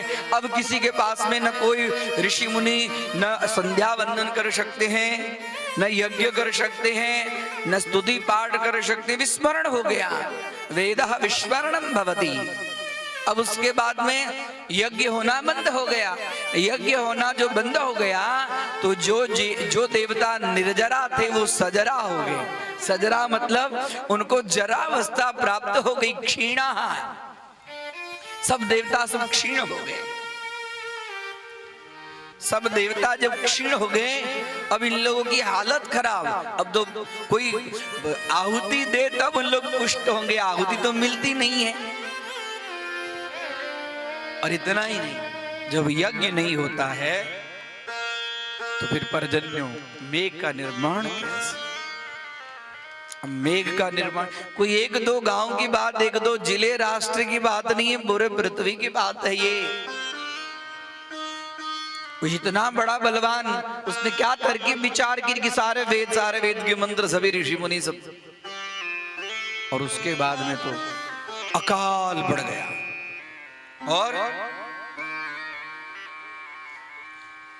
अनावृष्टि, बिल्कुल जल नहीं। देवी भागवत में वर्णन मिलता है 100 वर्ष तक जितने नद थे, जितने सरोवर थे, सब शुष्क, और प्राणी अपने आप, मनुष्य मर रहे हैं, पशु पक्षी मर रहे हैं, वृक्ष अपने आप सूख रहे हैं, पृथ्वी बंजर हो गई है। अरे वर्षा होगी, जल होगा तभी ना। जलम जलम जनस्य जीवनम, जनस्य जीवनम जलम। मनुष्य का जीवन क्या है? जल है। एक बार अन्न न मिले तो चले, लेकिन एक बार यदि जल न मिले तो व्यक्ति रहेगा कैसे? एक दिन आप निराहार व्रत करते हैं तो हाँ, निर्जला एकादशी साल में एक बार आती है, हालत खराब हो जाती है।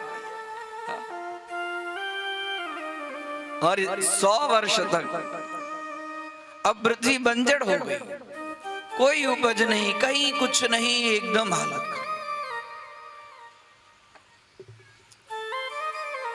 अब तो ऋषि मुनि आपस में बात करें कि हमारे वेद मंत्र कहां चले गए, कैसे विस्मरण हो गया। और धीरे धीरे धीरे धीरे दुर्गम ने संपूर्ण भूमंडल के ऊपर में आधिपत्य जमा लिया। जो देवता सब थे उनके शरीर में कोई बल ही नहीं है कि कुछ काम करेंगे, बल तो वेद से निर्बल हो गए। उसके बाद में सब जितने ऋषि महर्षि सब थे सब रो रहे हैं, इनके मुख से कुछ निकल ही नहीं रहा है। भगवती की स्तुति स्तोत्र कैसे निकले? विस्मरण हो गया। यह शक्ति होती है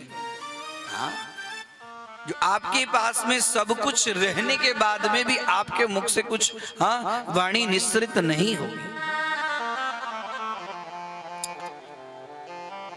सब ऋषि मुनि रो रहे हैं, कृपा करो हे मां, कृपा करो, दयाम कुरु महेशानी, पामरे सुजनेषु हि सर्वावराधयोक्तेषु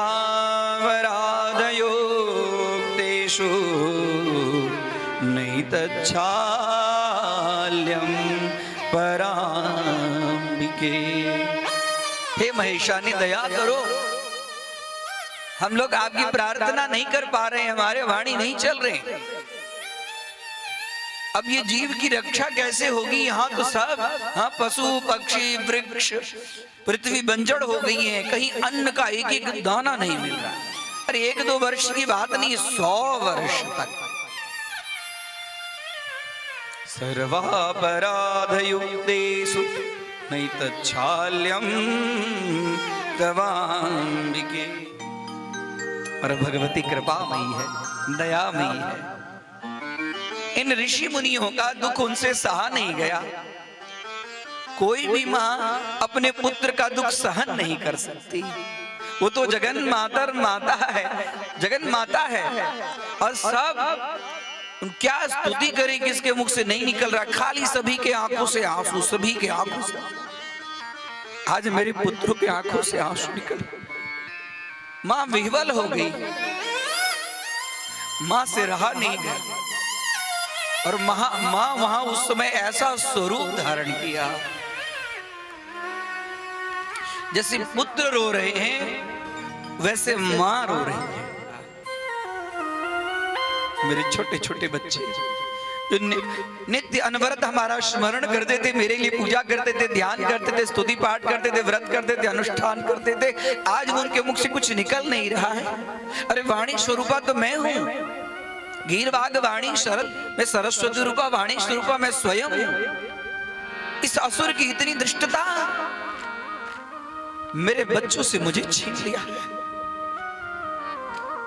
विह्वल हो गई और विह्वल होते ही भगवती ने ऐसा स्वरूप धारण किया जिसके 100 आंख उनके शरीर के अंदर ना भगवती के देख रहे हैं कि मेरे पुत्र सब, ऋषि मुनि सब, मेरे बालक सब रो रहे हैं और भगवती ने अपने संपूर्ण शरीर के अंदर में आंख ही आंख, आंख ही आंख, आंख ही आंख, और मेरे बेटे रो रहे हैं और बेटे का रुदन देखकर करुणामयी विह्वल हो गई और माँ के आंखों से भी अश्रुधारा निकलने लगी। तो वरदानी है आदि भवानी है, ओ माँ तो वही है आदि भवानी है। क्या मैं तेरा लाल नहीं हूँ, क्या मैं तेरा लाल नहीं हूँ, क्या तू माँ नहीं मेरी, फिर क्यों लगाए माँ तेरी, तू ही कह दे है ये कैसा, तू ही कह दे है ये कैसा, माँ बेटे का नाता शेरों की माँ, मेरी माँ, मेरी भी मुदा डाल दो आकर, मेरी भी मुदा डाल दो आकर, हे जग जननी माता, शेरों वाली माँ, मेरी माँ, शेरों वाली माँ, हे हो।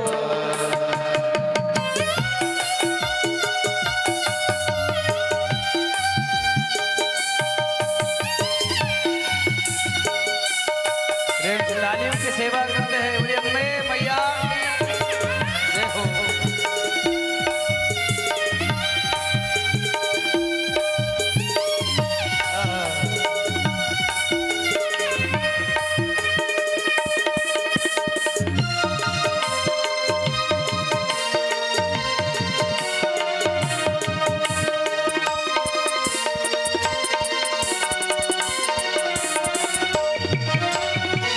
मात भवानी हो, जग कल्याणी हो, मेरी माँ मात भवानी हो,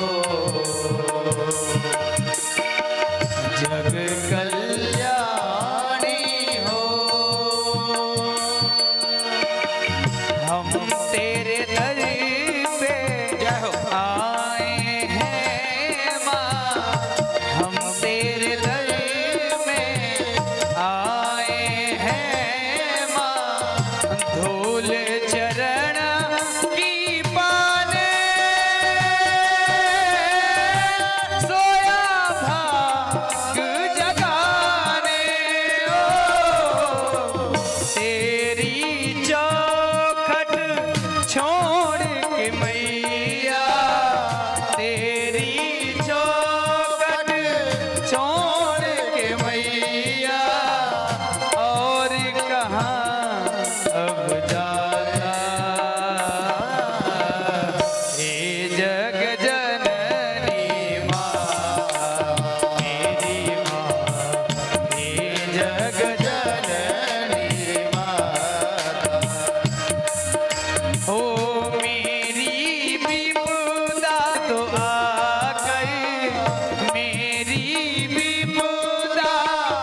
मैया की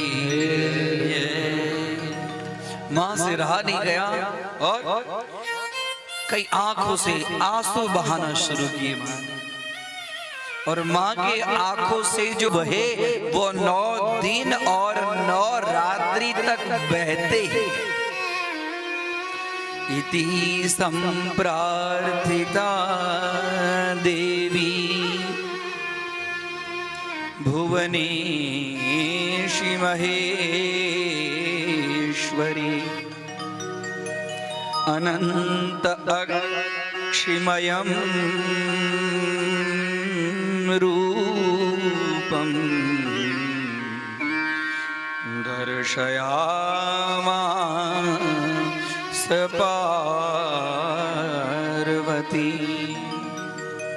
अनंतम अक्षि नेत्रमयम रूपम सा ददर्शा। भगवती ने अपना ऐसा दिव्य स्वरूप, शरीर में आंखी आंख आंखी आंख आंखी आंख, आंखों से 9 दिन 9 रात तक इतनी जल वृष्टि हुई, इतनी जल की वृष्टि हुई, सब जगह पानी ही पानी पानी ही पानी पानी ही पानी। अब तो खाने के लिए अन्न नहीं थे। मां ने क्या किया, अपने हाथ में कुछ बाण लिए थे और अपने हाथ से उनके शरीर के अंदर में अनेक प्रकार के रस युक्त फल है, सब्जी है, सब अपने आप मां के शरीर में से निकलते गए। अनंतर से युक्तान नवीनोद्भवम् ददौ।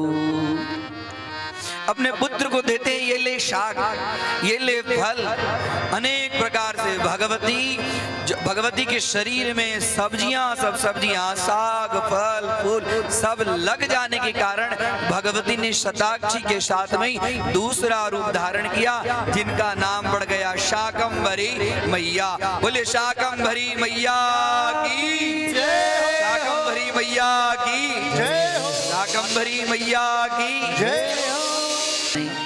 मां शाकंभरी के छोटी सी झांकी यहाँ भगवती पालक लौकी करेला सब लेकर खड़ी है, सबको दे रही है।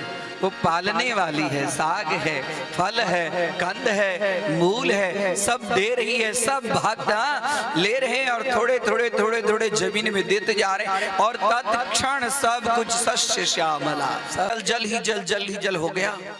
उससे रहा नहीं गया और उसने अपना एक दिव्य रथ लेकर और उसके बाद में जहां से जल आ रही है उस स्थान को खोजते खोजते गया और वहां जब देखा तो देख रहा है कि एक देवी है, उसकी आंखों से वर्षा हो रही है और कुछ ब्राह्मण, कुछ ऋषि महर्षि सब थे।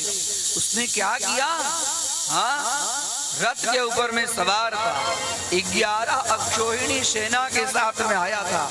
उसने सबसे पहले वो जो ऋषि महर्षि थे उस ऋषि महर्षि को एकदम बंदी बना लिया और ऋषि महर्षि को बंदी बनाने लगे। सब त्राही मां, मां हमारी रक्षा करो, मां हमारी रक्षा करो, मां हमारी रक्षा करो। और इतने में ही भगवती ने वो शताक्षी रूप वहीं पर परित्याग करके एक दिव्य रथ का संधान किया, रथ के ऊपर में बैठ गई और रथ के ऊपर में बैठकर भगवती ने उसी समय एक चक्र का स्मरण किया। बोले हे दुष्ट, मेरे पुत्रों को तू दुखी करता है। और वहां पर मां बीच में, सभी पुत्रों के बीच में गई और बीच में जाकर उस चक्र से एक मंडल बना दिया। अब इस मंडल के अंदर में इस दुर्गम नामक दैत्य का कुछ चलने वाला नहीं है। चक्र मंडलाकार चक्र चारों तरफ घूम रहा है।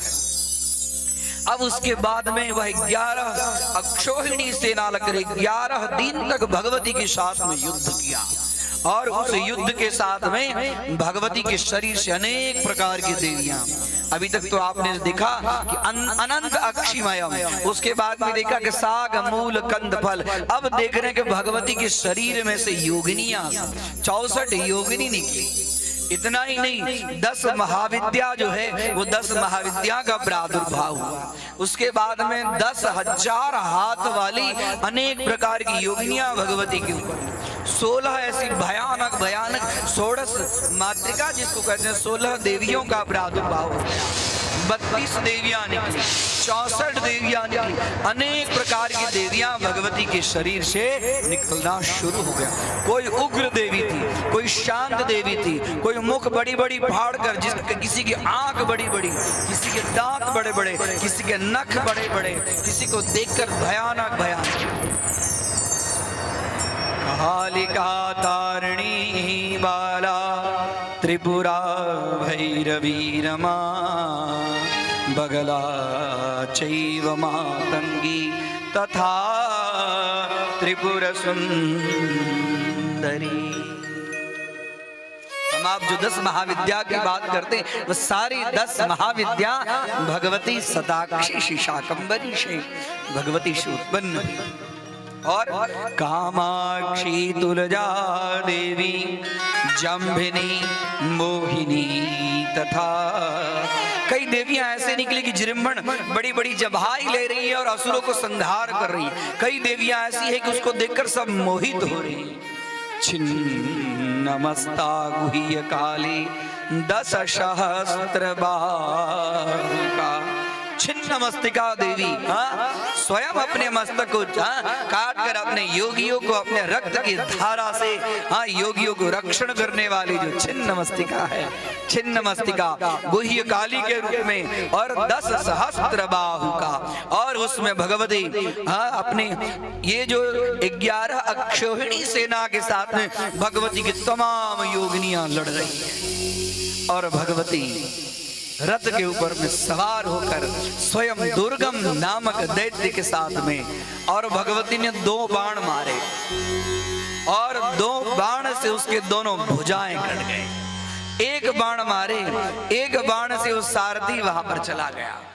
और भगवती ने पुनः 2 बाण मारे, 2 बाण से उसके दोनों नेत्र समाप्त हो गए। और एक बाण ऐसे मारे कि उसके शरीर से रक्त निकलने लगा, मुंह से रक्त निकला और धड़ाम से वहां पर गिर गया। और उसके गिरते ही उसके शरीर से एक दिव्य तेज निकला और वो तेज भगवती के शरीर में अपने आप समाहित हो गया। दुर्गम नामक राक्षस का जिस देवी ने वध किया, इसके लिए उनका नाम पड़ गया दुर्गा। बोलिए दुर्गा महारानी की जय, दुर्गा महारानी की जय हो, दुर्गा महारानी की जय हो। इस तरह से भगवती ने दुर्गम नामक दैत्य का संहार करके अपना एक नाम दुर्गा। और उस दुर्गम के शरीर में से जो तेज निकला, वह तेज माँ के शरीर में निकल गया और माँ ने पुनः एक तेज बाहर निकालकर और ऋषि मुनि और ब्राह्मणों को देते हैं और कहते हैं ममेयं तनुरुत्कृष्टा पालनीया विशेषतः। हे ऋषि महर्षि, हे मेरे पुत्र, ये वेद और कोई नहीं है। ममेयम तनु उत्कृष्टा, मेरे शरीर से यह उत्पन्न हुआ है। वेद राशि ही मेरा स्वरूप है। ममेयम तनु उत्कृष्टा, और इसकी रक्षा आप विधिवत इसकी रक्षा करो। और इस वेद के द्वारा वेद प्रतिपादित वेद के विधि विधान के अनुसार आप यज्ञ करो।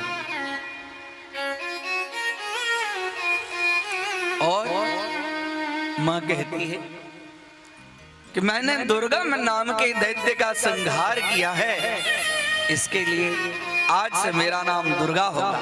और जो कोई कितना भी संकट में पड़ा होगा, यदि वह खाली दुर्गा दुर्गा दुर्गा दुर्गा इतना नाम का स्मरण करेगा, तो जैसे मैंने दुर्गम नाम के असुर का वध कर दिया है, वैसे ही उसके सारे कष्ट संकट को मैं दूर कर दूंगी। दुर्गमासुर संहंत्री तत्वा दुर्गेति नामतः। दुर्गमासुर संहंत्री दुर्गेति मम नामतः। यानी कि आज से मेरा नाम दुर्गा दुर्गा दुर्गा दुर्गा। इसके लिए जब भी कभी हम संकट में पड़े, विपत्ति में पड़े, भय में हो, हाँ, कोई बंधन में पड़ गए हो, दरिद्रता में आ गए हो, किसी भी प्रकार का तकलीफ हो, तो और कुछ नहीं, खाली माँ दुर्गा दुर्गा दुर्गा इतना स्मरण करना चाहिए। माँ दुर्गा के नाम का स्मरण करने से सब दुख नष्ट हो जाता है। दुर्गे दुर्गे रक्षणी स्वाहा। हे माँ दुर्गा, आप हमारी रक्षा करो, आप हमारी रक्षा करो। और अपने शरीर से उत्कृष्ट तेज निकालकर ब्राह्मणों को दिए वेद राशि के रूप में। और तब से ब्राह्मण सब यज्ञ करने लगे, यज्ञ करने लगे। सारे देवताओं के अंदर में बल हो गया, सब देवता जो सजरा थे वो निर्जरा हो गए। और उसके बाद में पृथ्वी का अनेक तरह से भूमंडल शांत समाहित होकर भगवती के भक्ति में लीन हो गया। इस तरह से दुर्गा देवी की कथा श्रीमद् देवी भागवत के अंदर में आती है। भगवती के जितने सारे नाम हैं, सारे नामों में दुर्गा नाम सर्वश्रेष्ठ नाम कहा गया। आइए इस कथा को अब यहीं पर विराम की तरफ समय को देख। एक वास मुझे तुमसे है मैया, टूटे कहीं ना विश्वास मेरी मैया। तेरे दर को मैं, ओ तेरे दर को मैं, ओ तेरे दर को मैं छोड़ कहाँ जाऊं मैया, कोई द्वार ना दिखे। ओ तेरे दर को मैं छोड़ कहाँ जाऊं कि दूजा कोई द्वार ना मिले। तेरे दर को मैं, ओ तेरे दर को मैं छोड़ कहाँ जाऊं कि दूजा कोई द्वार ना दिखे। तेरे दर को मैं छोड़ कहाँ जाऊं कि भैया दूजा द्वार ना मिले। अपना दुखड़ा मैं किसको सुनाऊं, अपना दुखड़ा मैं किसको सुनाऊं, अपना दुखड़ा मैं किसको सुनाऊं कि दूजा कोई द्वार ना दिखे। ओ तेरे दर को मैं छोड़ कहाँ जाऊं, मैं दूजा कोई द्वार ना मिले। बोली दुर्गे मैया की जय हो।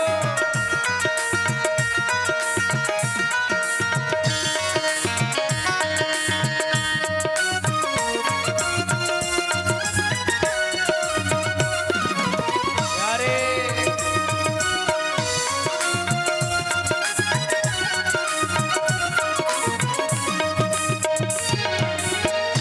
ओ एक आस मुझे तुमसे है मैया, ओ टूटे कहीं ना विश्वास मेरी मैया। एक आस है मुझे तुमसे मैया, कहीं न विश्वास टूटे मैया। एक आस मुझे तुमसे है मैया, टूटे कहीं ना विश्वास मेरी मैया। एक आस मुझे तुमसे है मैया, टूटे आस न कभी मेरा मैया। तेरे सिवा कहाँ, ओ तेरे सिवा कहाँ झोली फैलाऊं कि दूजा कोई द्वार ना दिखे। तेरे दरी को मैं छोड़ कहाँ जाऊं, माँ दूजा कोई द्वार ना मिले। दुर्गा मैया की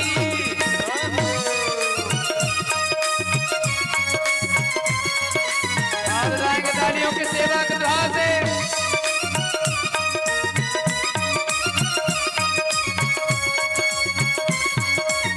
प्यारे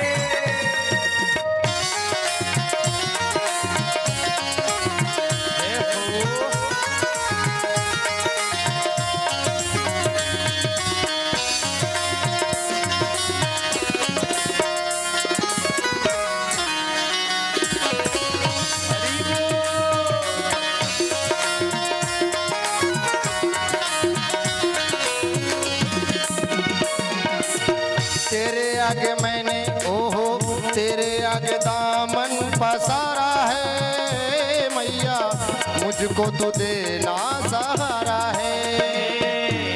तेरे आगे दामन पसारा है मैया, मुझे तो देना सहारा है। ओ तेरे आगे दामन पसारा है, देना माँ मुझको सहारा है। तेरे आगे दामन पसारा है माँ, तेरा तो मुझको सहारा है। तेरे घर को मैं ओ तेरे घर को मैं आज के तालियों के कहाँ साथ जाऊँ, ये दूजा कोई द्वार ना दिखे। तेरे दरी को मैं छोड़ कहाँ जाऊँ, माँ दूजा कोई द्वार ना मिले। ओ तेरे घर को मैं छोड़ कहाँ जाऊँ, माँ दूजा कोई द्वार ना दिखे। तेरे दर को मैं छोड़ कहाँ जाऊँ, माँ दूजा कोई द्वार ना मिले। जय जय अम्बे जय जगदम्बे जय जय अम्बे जय जगदम्बे जय जय सभी हाथ उठा के तालियों के साथ अम्बे जय जगदम्बे जय अम्बे जगदम्बे जय जगदम्बे जगदम्बे जय जगदम्बे जय जगदम्बे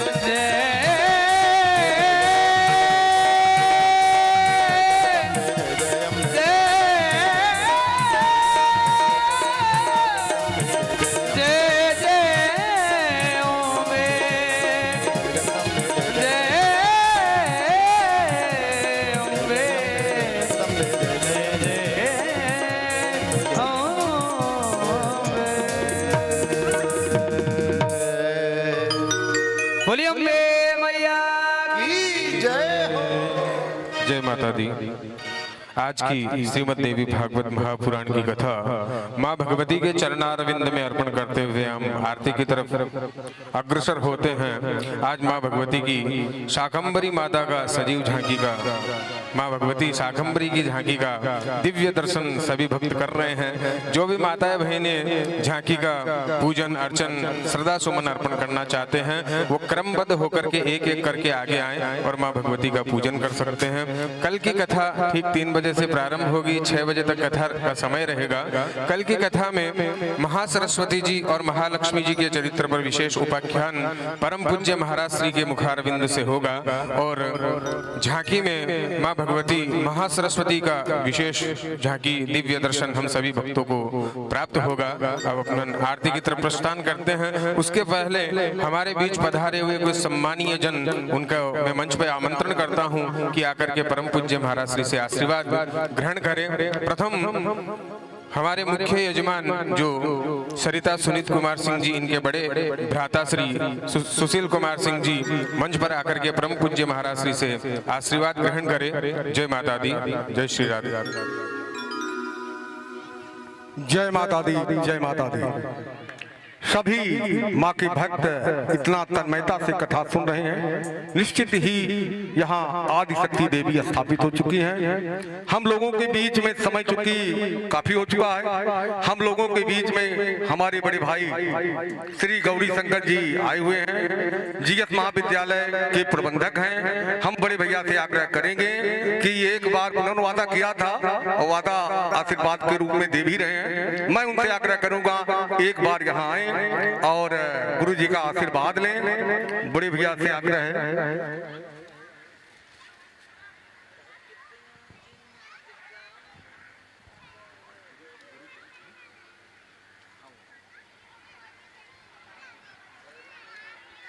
बड़े भैया से आग्रह है कि गुरु जी के आशीर्वाद देते हुए बड़े भैया को इस कथा का स्मृति चिन्ह भी भेंट करके इनसे आशीर्वाद लेना जरूरी है।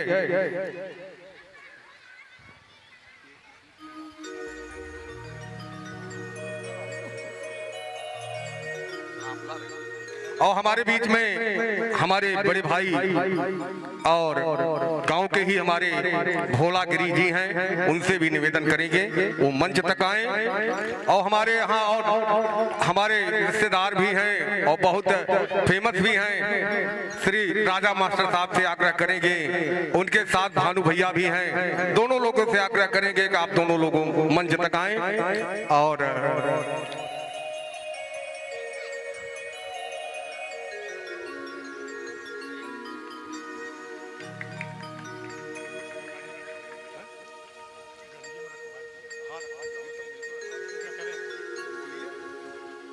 बड़े भैया से आग्रह है कि आशीर्वाद के वचन तो यहाँ बनता ही है, और मैं गौरी शंकर भैया से आग्रह करता हूँ कि अपने शब्दों द्वारा हम लोगों को आशीर्वाद दें।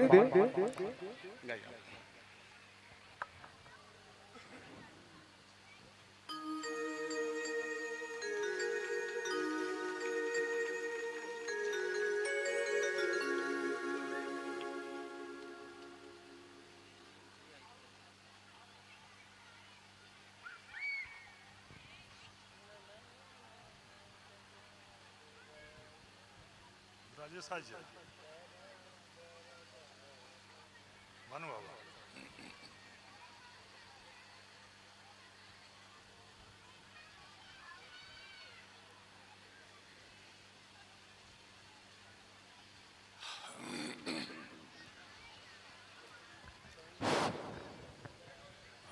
मैं व्यासपीठ को नमन करते हुए और आपका आशीर्वाद लेते हुए दो शब्द कहना चाहूंगा, और उसके साथ में ही जो हमारे यहाँ आए हुए हैं माताएं, बहनें, भाई, बंधु सब आए हुए हैं, आप लोग इतना रस विभोर होके कथा सुन रहे हैं कि वो देख के बहुत अच्छा लगता है कि हाँ सचमुच माँ की कृपा है। मैं एक बच्चे को देख रहा था, करीब 2.5-3 साल का है, वो पीछे बैठा है, वो ताली बजा रहा था और साथ में अपनी माँ की तरफ देखा तो उसका भी हाथ पकड़ के बजवा रहा था। ये माँ की कृपा ही है। और इसके साथ ऐसी कथाओं का होना बहुत जरूरी है, और जो यहाँ पे ये परिवार, सुनीत सिंह का जो परिवार ये कथा आयोजन किया है, ये बहुत ही साधुवाद और धन्यवाद के पात्र हैं। मैं आप सबों को बहुत बहुत बधाई देता हूँ। क्यों कथा की जरूरत है? महाराज श्री कह रहे थे, महिषासुर की कथा उस दिन कह रहे थे कि महिषासुर ने सबको हरा दिया, फिर उसको मारने के लिए सब देवताओं ने स्तुति की। कौन प्रकट हुआ? माँ देवी प्रकट हुई और उसने महिषासुर को मारा। दूसरी कथा महाराज श्री ये भी कह रहे थे कि रक्त बीज को कोई जीत ही नहीं पा रहा था, तो उसको मारने के लिए भी माँ काली के रूप में अवतीर्ण हुई और रक्त बीज का वध किया। अभी आज ही महाराज श्री ये कह रहे हैं कि जो दुर्गम राक्षस को मारने के लिए माँ ने एक दुर्गा का रूप धारण किया और उसका वध किया। मैं ये पूछना चाहता हूं, जहां तक मेरी जानकारी है, महाराज श्री हो सकता है कल अपनी कथा में कुछ बताएं। मेरी जो जानकारी है कि जब देवता लड़ते हैं राक्षसों से और हारते हैं तो माँ की शरण में जाते हैं, माँ ही उन्हें बचाती है। ये सारी कथाओं में जो ये दुर्गा सप्तशती का पाठ चल रहा है, जो पाठ हम 8 दिन कर रहे हैं, आप उसमें देखें कि सब देवता हार जाते हैं और ये पूरा जो विघ्न बाधा खड़ी होती है वो कौन करता है? पता चला कि शंकर भगवान आशीर्वाद दे दिए हैं और ब्रह्मा जी आशीर्वाद दे दिए हैं। जब राक्षस मारने दौड़ता है तो अपना कुछ नहीं कर पाते हैं, फिर किसकी शरण में जाते हैं? वो केवल माँ की शरण में जाते हैं। और जब भस्मासुर की कथा आप याद करिए कि जब भगवान शंकर ने उसको आशीर्वाद दे दिया तो उसने कहा कि अगर किसी के सर पे हाथ रखूंगा तो जल जाएगा, तो चलो अच्छा है पहले आप पे ऊपर आजमा लेते हैं। कोई नहीं बचा पाया, खुद शंकर नहीं बच पाए, विष्णु भगवान बचाने आए, अपने रूप में नहीं बचाए, उन्होंने भी एक माँ का, एक मोहिनी का रूप धारण किया और तब उनको बचा पाए। तो ये सारी जो कथाएं हैं हम जो ये मना रहे हैं, उसमें देखिए उसका मतलब ये केवल ये है, हमारे यहाँ पे बहुत सारे नवयुवक बैठे हैं, सब आप सीखिए कि ये जो मातृशक्ति सामने बैठी है, जो स्त्री शक्ति बैठी है, इनका जो सम्मान करिए, पूजा करिए, यही बचाती हैं, यही जन्म भी देती हैं और यही बचाती हैं। तो ये पूरे कथा का मतलब आप किसी कथा में देख लीजिए। और महाराज श्री, मुझे तो ऐसा नहीं याद है कि कोई देवी लड़ी हो और देवता से हारी हो, तो राक्षस से हारी हो तो कोई देवता उनको बचाने आया हो। मुझे तो ये कथा नहीं याद है।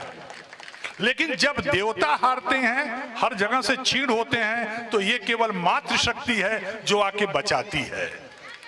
और कथा का समय भी देखिए आप, एक नवरात्र अभी ये चैत्र नवरात्रि है होली के आसपास, और एक सर्दी नवरात्र होती है सो दिवाली और दशहरे के आसपास होती है। हमारे खेतों में इसी समय अन्न होता है।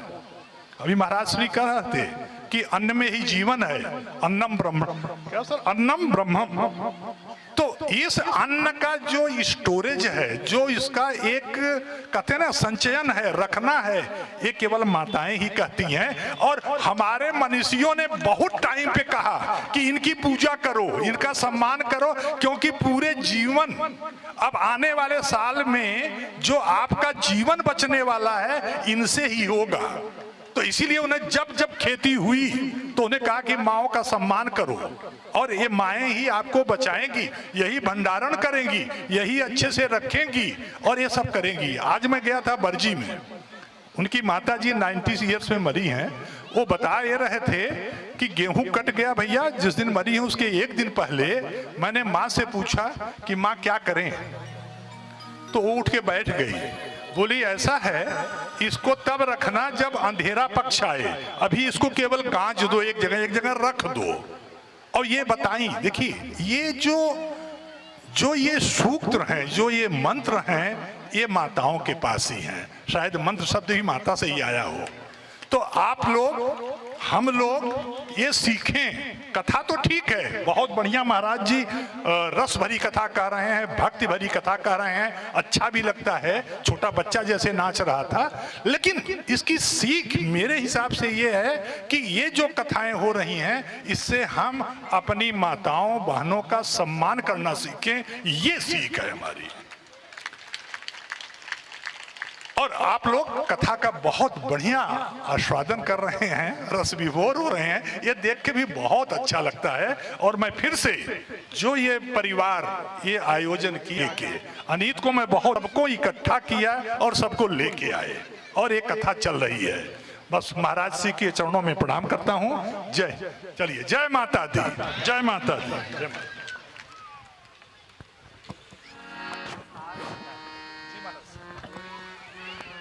बोले दुर्गा वाली मैया की।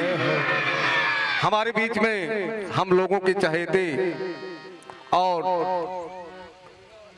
हमारे रिश्तेदार भी हैं, हमारे बीच आए हैं। हम श्री राजा मास्टर साहब से आग्रह करेंगे, 2 शब्द जयकारा लगा दीजिए। जय माता दी।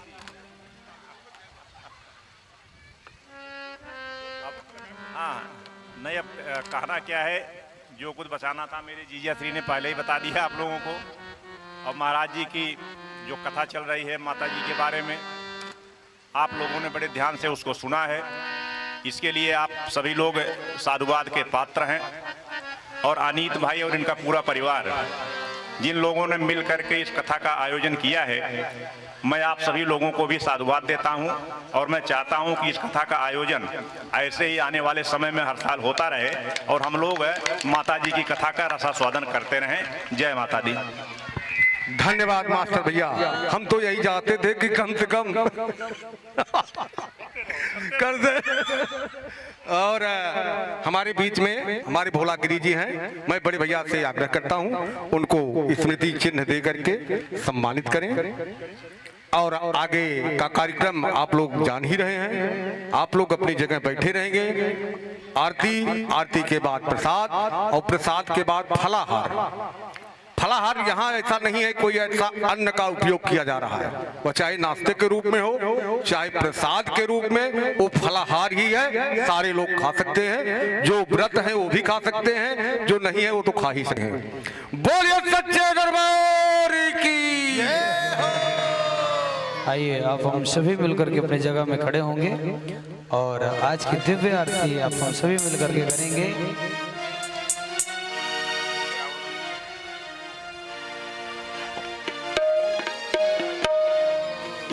सभी माता भक्त अपने स्थान पर खड़े हो जाएं। माँ भगवती की षष्ठम दिवस की विश्राम मेला में दिव्य आरती प्रारंभ होने जा रही है। सभी अभी मस्ती में झूमते हुए ताल आरती करेंगे। चंद्रमा मनसो जौद चक्षुः सूर्योऽजायत श्रोत्रयुष्य प्राणस्य मुखदग्निर्जायत। अम्बे तू है जगदम्बे काली, जय दुर्गे खप्पड़ वाली, तेरे ही गुण गाए भारती। ओ मैया हम सब उतारे तेरी आरती। अम्बे तू है जगदम्बे काली, जय दुर्गे खप्पर वाली, तेरे ही गुण गाए भारती। हो मैया हम सब उतारे तेरी आरती। तेरे भक्त जनों पर माता भीड़ पड़ी है भारी, मैया भीड़ पड़ी है भारी, तेरे भक्त जनों पर माता भीड़ पड़ी है भारी, मैया भीड़ पड़ी है भारी।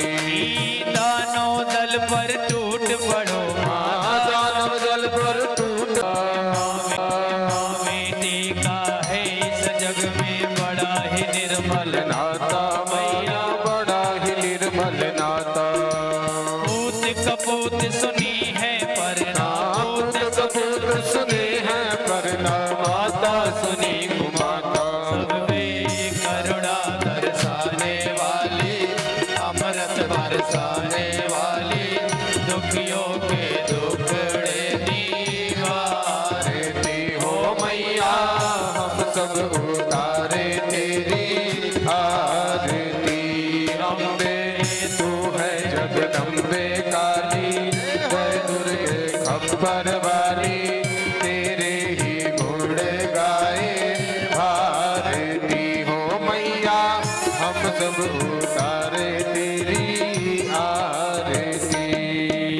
नहीं मांगती धन और दौलत, ना चांदी ना सोना, मैया ना चांदी ना सोना, नहीं मांगते धन और दौलत, ना चांदी ना सोना। मैया ना चांदी ना सोना।